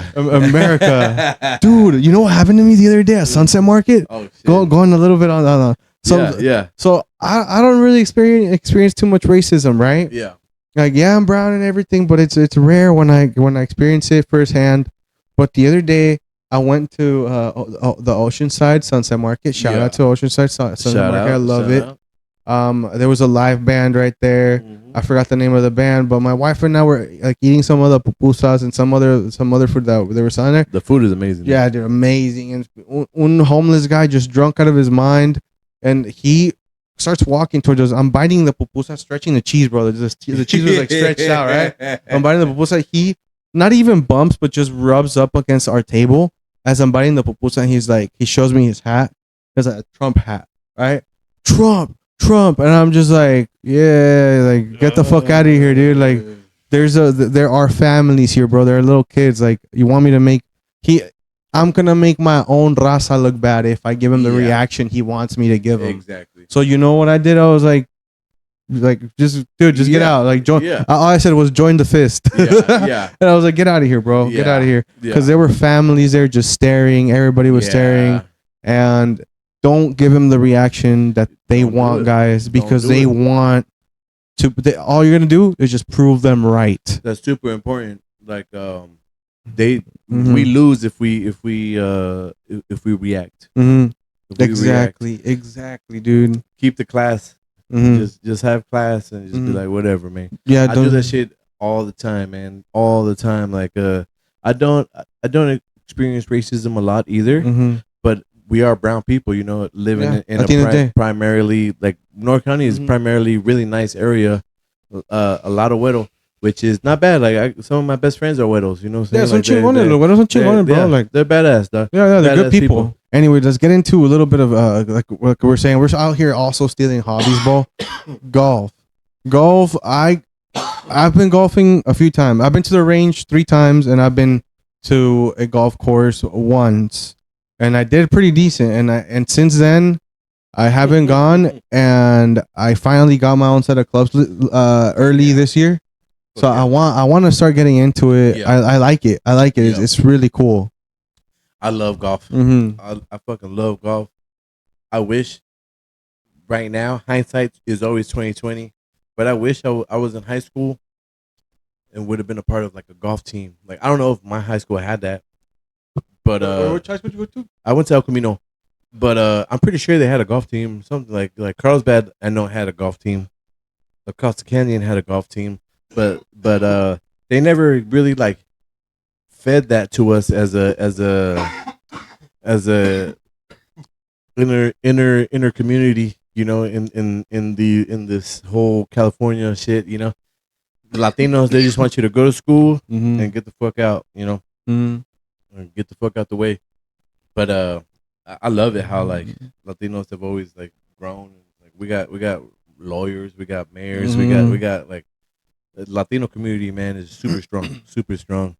But golfing, I wish it would have been fed to us younger, because it's primarily white sport. Not really, but it is.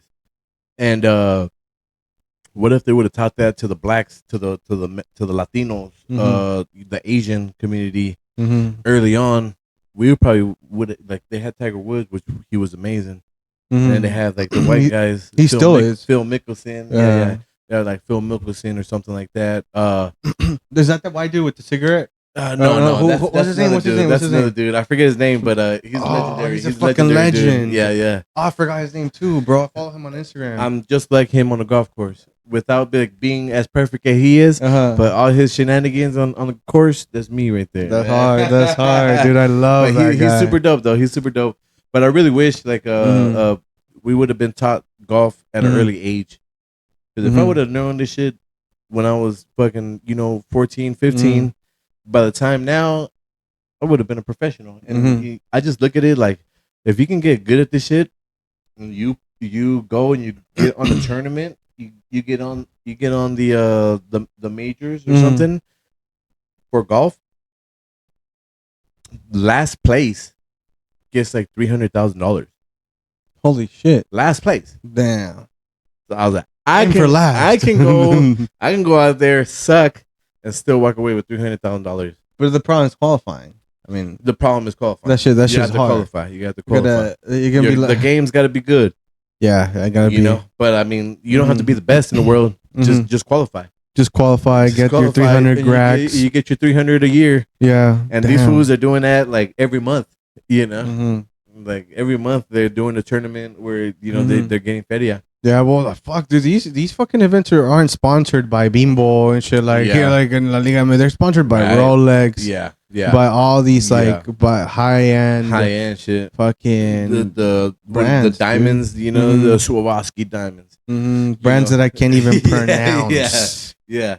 But I wish like the Latino community really figured out how to golf, like at least the future Latino community, bro, because we can be the best in the world Yeah. at anything. Yeah. And if we got some primetime golfers, dog, like we have a Latino in the F1 racing, right? Like the cars. Mi amigo y mi compa Checo Pérez. Ah, no te creas. I wish he was my fucking compa.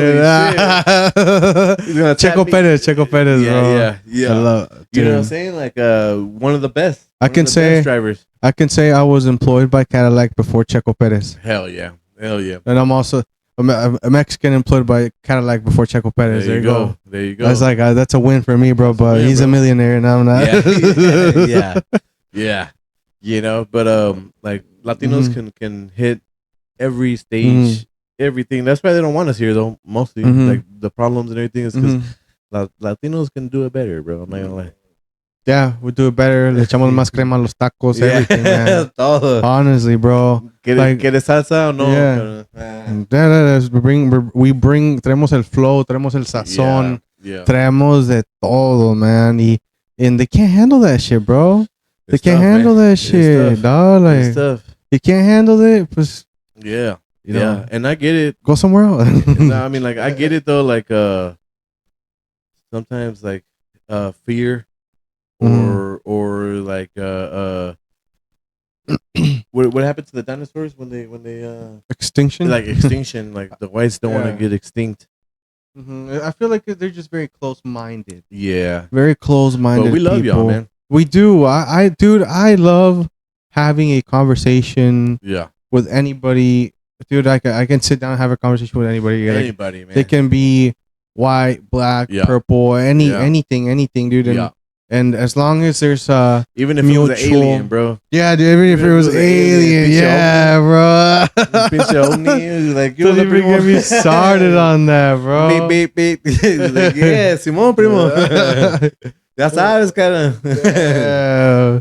Fuck, bro. But how'd you get into golf, bro? Like, how'd you get into golf? Like a super dope story. Super dope story. So, I just picked up a club and I did it. No, I got booked. I got hired to DJ this golf tournament. It's called Dia de los Mulligans. I'm wearing their hat right now.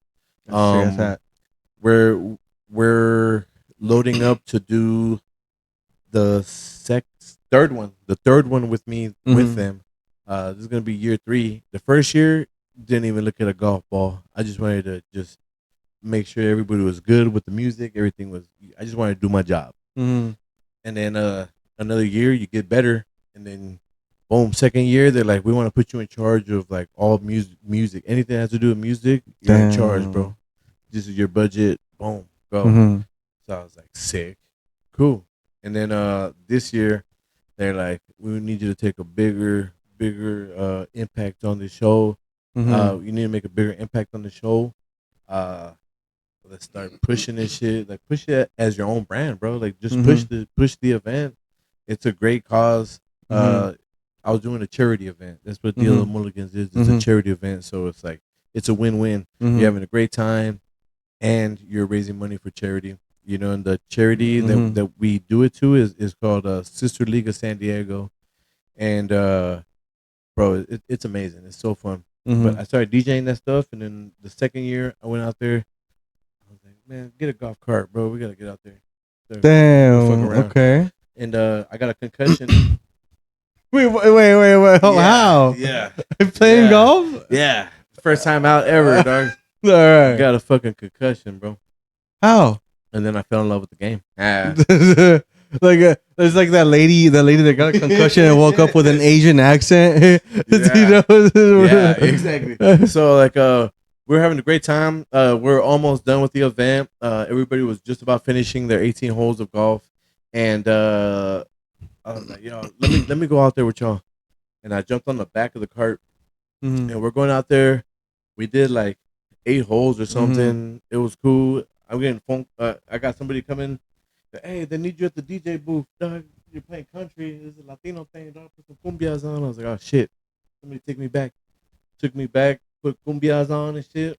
Went back to the hole. Every hole, mind you, they have a bar at every hole and it's free. Damn. Everything is free, man.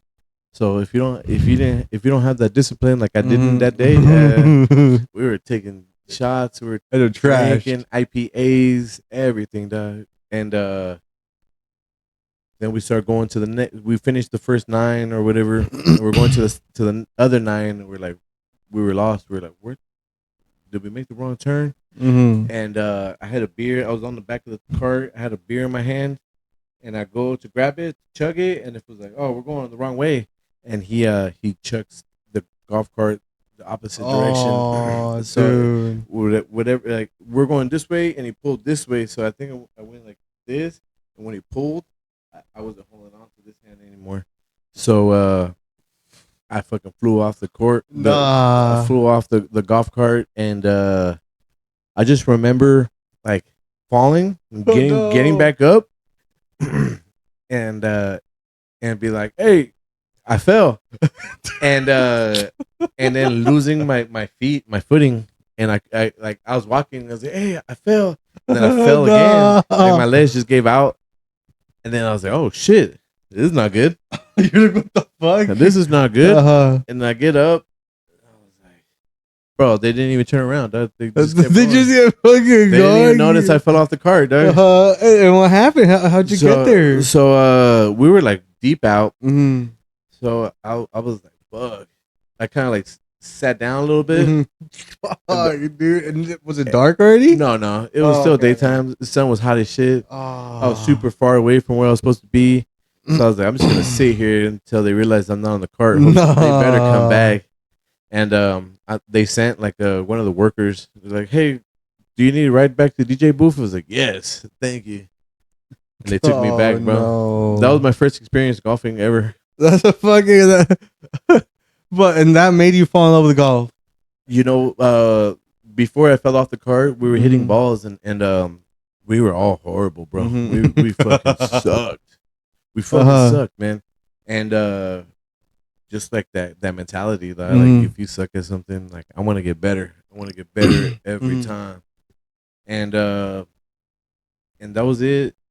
I did the third one and completely just fell in love with it, dog.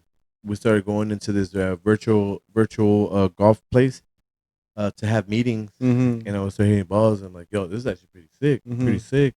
Then one of my homies gifted me a whole club set. So I was like, bro, it's meant to be. We gotta start going to the range. Yeah. So we just start going to the range, just working on hitting the ball. And I sucked for a long time. I still suck. I'm still pretty bad. But golf that's just hard. Golf is one of those things that it's like there's nobody that's perfect. Now you gotta practice and practice and practice. Yeah. And if you stop practicing, you lose it. So it's like a consistency type of thing. I've just been trying to stay consistent. But I just went to my first really big and real golf course, and every hole is like 500 something yards. Fuck, I'm at the range, barely hitting like 100 yards. You know what I'm saying? Like, dude, I can't even hit the. I'm like, I'm celebrated when I hit the fucking the 100-yard fucking line, dude. Yeah, I'm good for 100. Fuck, bro. But that's it. Like, and that's with the driver already. Like, if I maybe like with the driver, it's like it's so hard, dude. Yeah. Like, because you want to swing it and like just hit the ball and smash it, but it's not about like smashing it. It's about like how you're swinging it and technique and like also like your leg and your hip placement, everything.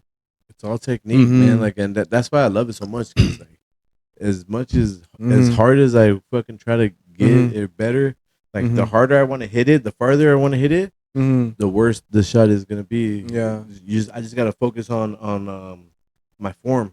I just practice my form, and every time I hit the ball, it's the same way. and that's where Mhm. shit goes really well. Yeah, consistency. But I Yeah. did good. I held my side down. When I went to that big course, the Mhm. executive course, it was dope. Mhm. But I suggest everybody start getting into a little bit of golfing, start going to the range, and then they have really great courses, like beginner courses, like Mhm. Emerald Isle, amazing course to learn at. Because when you're at the range, you get used to it, and it's all Mhm. flat ground. You got a nice little mat. It's nice, pretty.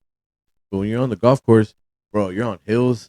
You know, Mhm. hills facing this way. You got to hit that shit that The way. Like, grass. bro, grass. Like you're hitting.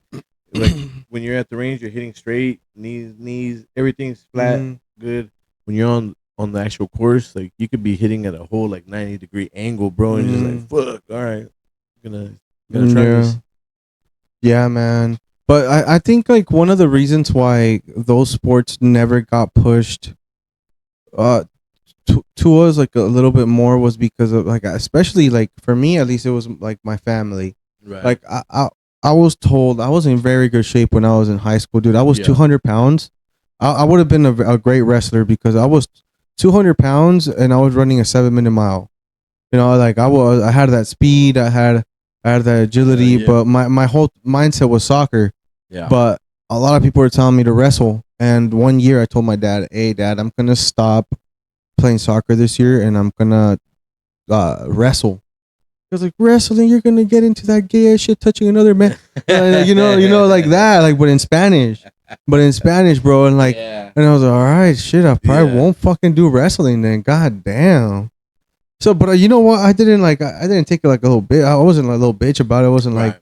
oh, you never loved me. Like, no. I was just like, it's his mindset. I love soccer, so I'll just stick with soccer. Fuck it. I'm Yeah. not gonna try wrestling, but I am gonna say it. That was one of the reasons why I didn't try wrestling. My family, my dad, he stopped me from it, and Right. maybe I feel like that's one of the reasons. That happens a lot Mhm. in Latino Like families, classic Mexican classic households. Mexican Mm-hmm. households. Like a lot of times they won't Mm-hmm. even let you join the team No, because they like, ¿quién te don't. va a llevar? We don't got money for that shit. Mm-hmm. Like I'm not gonna be chasing you back and forth to Mm-hmm. this place or this place or like there's Mm-hmm. minimal information. It's like, bro, they got a school bus. You know what I'm saying? They take us to our games Yeah. and they bring us back. The school provides everything. I Yeah. just gotta make it on the team. And like for them, they never Mm-hmm. had that information, so they're Mm-hmm. like, "Yo, I'm not gonna like. I get off work. I'm not gonna Mm-hmm. go. I gotta cook dinner. I gotta clean the house. I gotta do Mm-hmm. whatever." And like, we're not gonna be chasing you Mm-hmm. at 7, 8 at night, somewhere Mm-hmm. random, and bring you back home. And more importantly, like they didn't realize you can. I could get a fucking a wrestling scholarship, dude. Like with any sport, and then like imagine I would have been I know. like a fucking good wrestler, Yeah. because they would tell me also to join the cross country club or like the track team, but I never wanted to. But the only one that I was intrigued by was wrestling because I wanted to Yeah. learn how to defend myself and shit. Yeah. And I was like, wrestlers have a history of like just knowing how to defend themselves Yeah. and having really good leg strength, and I was like, it'll help me in the long run. Like I was just thinking about it like that too. Yeah. And it's one of the reasons why I didn't do it. It was because of the family. I mean, that's one of the Yeah. reasons why people. I made Mhm. I made the basketball team in middle school, Mm, and that could have been the start for me of being Mhm. an athlete. You know what I'm saying? 'Cause just mm, the type of mind that I had, it right. was it was like whatever you're gonna do, you have to be the best. You gotta try to be the best at least. Mhm. And I made the team, dog, and I was like cooking, bro. I was a walk on, I was cooking, and then they're Mhm. like, the coach came, and he's like, did you sign up for this shit? I was like, nah, I was just a walk on, just wanted to try. And then he's Mhm. like, bro, you could be our starting fucking shooting guard right No now, but I shit. need you to take this and have your parents sign this shit, and then Mhm. you can join the team. Mhm. And I was like, isn't there two more fucking tryouts or some Mhm. shit? He's like, you're on the team, bro. Oh Just bring shit. the shit Okay. back to me. And my mom wouldn't sign it, bro. No. Yeah, Fuck. See. she's like, So nah, bro. Like, you know what I'm saying, yeah. bro. So I was like, all right, fuck sports. I'm Mhm. gonna start drinking beer and Mm. smoking weed then. Ya me voy a empezar a drogar entonces, la Yeah. verga. Yeah, yeah. But Mhm. I could have been an athlete. I was super Mhm. good at basketball though. Basketball Mhm. was my shit, and even though I'm super short, like I was on that. I was on that. Just fucking 3 pointers. Yeah, Fuck I was yeah. on that Steph Curry shit. That's right. That's Yeah, right, dude. But Man, yeah, they do stop us from. Sometimes that can be the bad part about family. Yeah, Sometimes like, they do stop us, but yeah. like you don't. But that's why I do what I Yeah. do now is Mhm. like they don't get to Mhm. dictate anymore. Yeah. You know what I'm saying? Like I'm a grown man Mhm. now. Like you either Mhm. support me, and supporting Mhm. me doesn't even mean like doing anything. You Mhm. just giving me the nod. Like, Mhm. hey man, follow your dreams or Yeah. something. Mhm. Or I say just get out of my way. You're like, yeah, whatever. Yeah, Yeah. yeah, Yeah, man. But what's something now? Like, now that we're approaching, uh, like a little bit. Yeah, we're approaching the end. We just got a yeah, little bit to go. yeah. One more question, just a little bit more about your mindset, and a little bit more real talk before we Right. move to something a little bit more interesting. Cool. Um, well, not more interesting, but more like more fictional Yeah. per se, Yeah. not real life talk Okay. anymore. So, what's something that you've experienced recently that has changed your mindset? I think there's been a couple. I'm always a learning. I'm Mm-hmm. always learning. You know what I'm Mm-hmm. saying? I always want to keep an open mind and learn. Um, I want uh, to say a big one is that maybe like the whole politics stuff kind of just changed me a little bit. Mm-hmm. Like I always wanted to be like I want to be American, bro. Mm-hmm. Like, am I Democrat? Am I Mm-hmm. whatever? Yeah. And I realized that none of it means anything. Dude, yes. It's a horrible waste of time. Mm-hmm. Like 100%. just vote, just vote about it. You don't have to yap all year round about shit. Just vote about it. And when you vote and your vote passes, Mm-hmm. then be happy about what you voted for, and whether it turns out good or bad, Mm-hmm. you voted for that, so eat it. Yeah. But none of Mm-hmm. that shit matters. You know what I'm saying? Like, go out there, Mm-hmm. live your life, bro.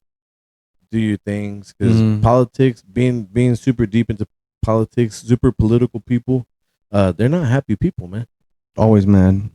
And like the voting for Trump, Mm-hmm. not Trump, all this shit, bro. Like, Yeah. dog, just live your life, man. It doesn't Mm-hmm. doesn't matter, Like Yeah. a lot of this shit doesn't matter. Like that homeless guy that approached me, he was having such a good time, Yeah, and then he saw me, and he had like the nastiest fucking look on his face. I'm like, yeah, bro, like, why are you so mad, dog? Like, I yeah, did, like, you looking at me como si te acabo de yeah. rayar tu madre, güey. And Like, I didn't you say could, and anything. you kind of want to get mad, You kind of want to get Mm-hmm. mad and be like, the fuck, like. Mm-hmm. But like, don't let politics Mm-hmm. fucking ruin your day, guys. Mm-hmm. It's not that 100% agree. important. They're gonna do whatever they're gonna do Mm-hmm. anyways. Yeah. Matter of fact, I was like, I will today. Let me tell you why I don't Yeah, vote. Right. yeah, I believe that every person that is it's a big conspiracy, right? mm-hmm. And it's one, and I believe in it. I believe that whoever is in the government, whoever's in charge, whoever's in the chair, is just a puppet. At the end of the day, Yeah, they're just puppets. There yeah, is a bigger power out yeah, there. Why do you think they're trying to cover up the Epstein files? yeah, Why do you think they're trying to like cover up a lot of things? Like, why do you think they killed El Mencho? El Mencho had a list of of yeah, of of, yeah. of people that he. Great Yeah. segue. Is great segue into fucking Yeah. conspiracy theories. Mm-hmm. Yo, Mm-hmm. the Epstein file conspiracy theories are crazy. Elemental, uh, the Iran war. Yo, those are all like, there's conspiracies. Why did they go into and go get Maduro? Mm-hmm. Mm-hmm. The Exactly. conspiracies are crazy on that one too. Mm-hmm. The it's all just I keep telling my coworkers, right? Because we're in the back in the warehouse, bro. Yeah. Nobody can hear us. Right. So our coworkers back there, we're very close. We're very close. We work with each other every single day. We're back there. I'm like, hey bro, play your music. Hey bro, today I play my music. Like like all of a sudden you hear some fool fucking ripping ass over there. Like Yeah. we just know each other so Yeah. well because we're with each other fucking all day, bro. Like Yeah. so. So I tell my coworkers every single time that this comes up, I'm like, that was just a cover up for the Epstein files. Like they're trying to cover it up so hard. They are though, and that's why I don't vote. Like today, I have my ideas damaged, and I was renewing it or actually submitting an application to replace it. Yeah. And they were registered to vote, and I was like decline, and not decline, but I put prefer not to answer, because I believe that maybe voting for local things. That's one thing Right. that I am gonna be better Yeah, at, yeah. voting for like Definitely. for local And local while things. we're but- there, while we're Mhm. there, can I say this? Yeah. Speaking of like political stuff, like yeah, the bigger stuff I don't care, but locally though, Mhm. yo man, you guys got to go out there and vote for Joe Green. I'm rocking with my guy Joe Green, bro. Mhm. He's gonna do so much for us, like especially musically. You know, there's venues out here that have super weird Yeah. politics and shit where they don't like hip hop shit. He's gonna change all that shit. Mhm. He's gonna change all that shit, and he was the one that brought weed to Vista. So, fuck, let's get Big him shout to be a out. mayor, bro. I have been seeing he has been making a lot of noise on social media, and yeah, go out there and vote for Joe Green, guys. Yeah, that's my guy right Yeah, there. man. And we go golfing all the time. Yeah, maybe one of these days we can hit the Yeah. golf course, bro. Isn't that sick? Like you're going because he is a politician. Mhm. So every time we go do stuff or we're on a Mhm. golf course, especially with the Deal of Mulligan stuff. Mhm. Like, bro, we're on a golf course with some politicians today, man. Mhm. That feels good, you know. That's And we're sick. in their ear, telling them what Mhm. we need. you Yeah, know, that's sick, bro. as That's a community, you know. That's fucking And they're awesome, listening, bro. Yeah. So locally, it does matter. That's what I Yeah, was getting into. yeah. That's what I was just getting into. That locally, it does matter. Yeah. But in the big picture, like you said, like I was like the DMV today. They asked me, right, register. I was like, nah, he's just a puppet, man. Like any other person that they put on there, it's gonna be the same outcome with probably just a different story, you know. And but anyways, that's enough about politics. And now, like, yeah. But speaking more about conspiracies, Yes. right? We got on the phone the other day and we were Yeah. talking about topics for the pod, and we brought up aliens, and then I mean we are talking about the government already, so it's not Yeah. really changing the topic too much. Right. So, do you believe that on top of everything that they're doing, that they're hiding alien life from us? Oh fuck yeah, they are. You Fuck yeah, they are. you 100% agree? I believe in the Bob Lazar where they had multiple species, at least a couple, Mhm. in Area 51. Dude, I believe that shit. I Dude. believe that shit. you just took the words right out of like Bob right out Lazar, of, bro. like yeah, dude. My wife is like all into that, and she's like, she talks to me about it, and she's like, you just said something that she told me not too long ago. Yeah. Yeah, bro. Yeah. Like, Yeah. but there are multiple species of aliens, and Yeah. and there is an advanced civilization that looks exactly like us Yeah. from the future.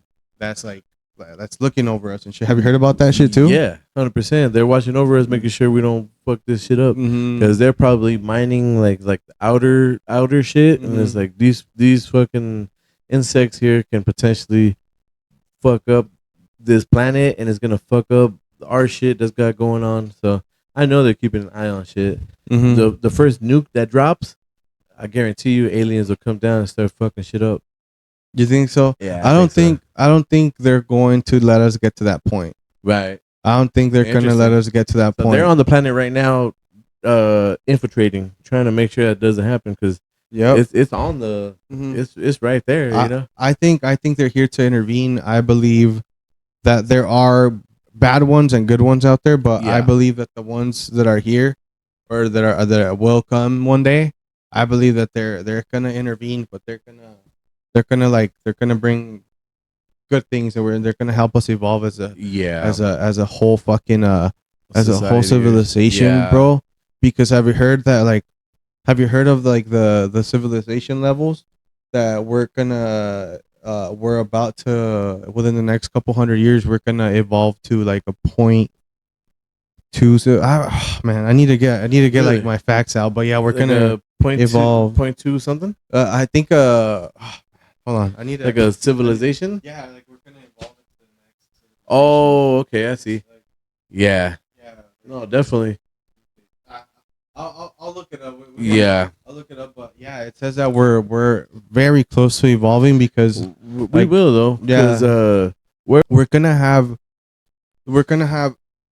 so much technology that we're not gonna travel like on spaceships anymore. Like we're gonna basically like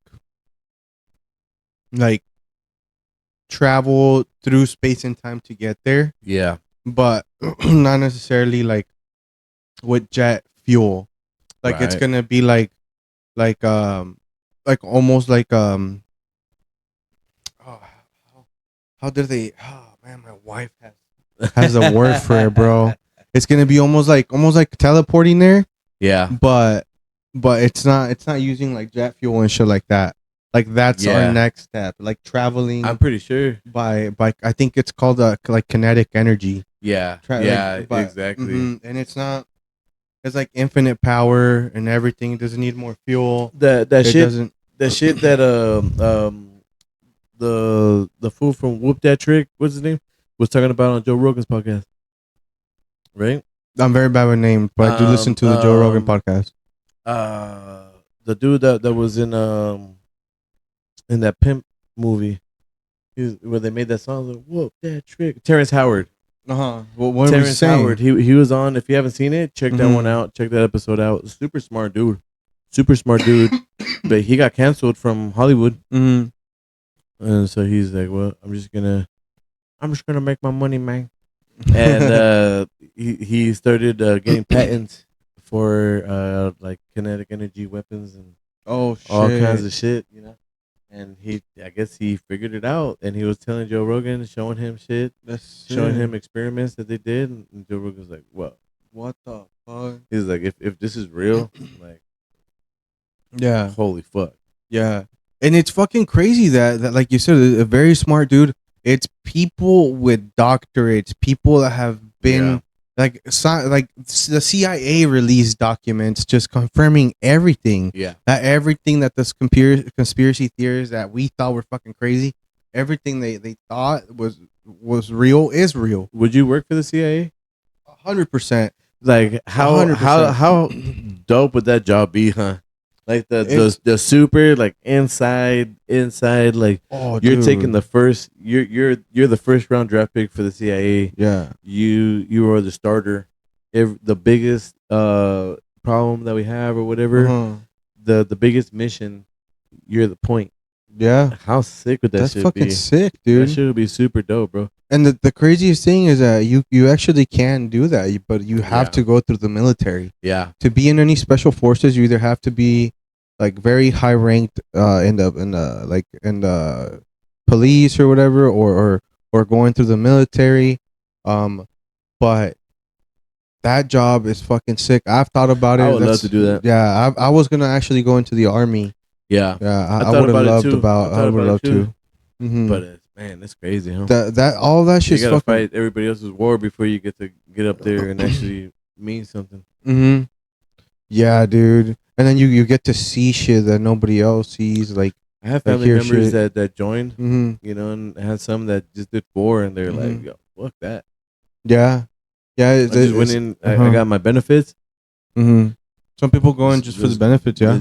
Just get my house with Mm-hmm. my wife and shit. We Mm-hmm. just get a house, and then we're good to go, bro. Uh huh. I Just do have 4 years. I have I was in JROTC in high school, and I have a colonel Yeah. that I want to actually get into this podcast. I've been meaning sick. to like reach out to my high school. Yeah. He retired recently. Oh, okay. So I've been meaning to like reach out to my high school and see if I can get his info. But he worked for the Pentagon, Holy fuck. and he was That's my gotta be colonel. crazy. And I want to get him in here and just have a conversation about all this shit because, dude, like I believe that. I believe that all that shit that especially after the CIA released everything, it just fucking blew my mind. Super crazy. Super insane, bro. Yeah, man. But I fucking love conspiracies. I love alien talk. That's my shit, man. That's Yeah, my dude. shit. That's my shit. Have you ever seen one? Dude, I've seen UFOs. Yeah, Have you seen UFOs? I've seen some shit in the sky. That's why I feel like I believe. Yeah, dude. The reason I believe is also because of science. Like it is impossible that we are the only source of life in the whole universe. The Yeah. universe is infinite. Yeah, The universe, there are two things that are infinite in this life, right? Or the simulation or whatever we are in. There are two things that are infinite, and one of them is time, and the other one is the universe, which I think are probably the same because they're both infinite, bro. yeah, The only thing that can stop anything is time. that's facts. Like That's if you think facts. about time, bro, time Holy is shit. unstoppable, bro. It's the only infinite thing in life. Yeah, it's crazy. Like they shout out satellites, Mm-hmm. ones that are supposed to just keep going forever, just see how Mhm. far it goes, and it gets to a point where they get so far they can't even send any data back, but they can still like kind of like Mm-hmm. see it or track it. But the way time works is so weird, dude. Because if somebody 2 light years away was looking at us from a telescope right now as we're speaking, they would look at us from 2 light years away. So they would be like seeing dinosaurs. They would be seeing the past. They would be seeing the past because they're watching us from 2 light years away. Fucking crazy. So isn't bro. that crazy? Like, dude, that time. If you sit down and think about time for a little bit, it's just like it blows your mind. It blows your mind, and like That's so that brings crazy. me into like time So travel crazy. too. Yeah, Time travel. I'm a big believer in time travel because Yeah. scientifically you can time I travel. want to believe it. Scientifically you can do it. And I'm sure this is all AI. Mm-hmm. But there's a guy on Instagram where he says he's time traveling and he's like, hey, I'm here in Mexico, Mm-hmm. 2026. Oh, yeah. like like he's not too far deep into Mhm. into time, Mm-hmm.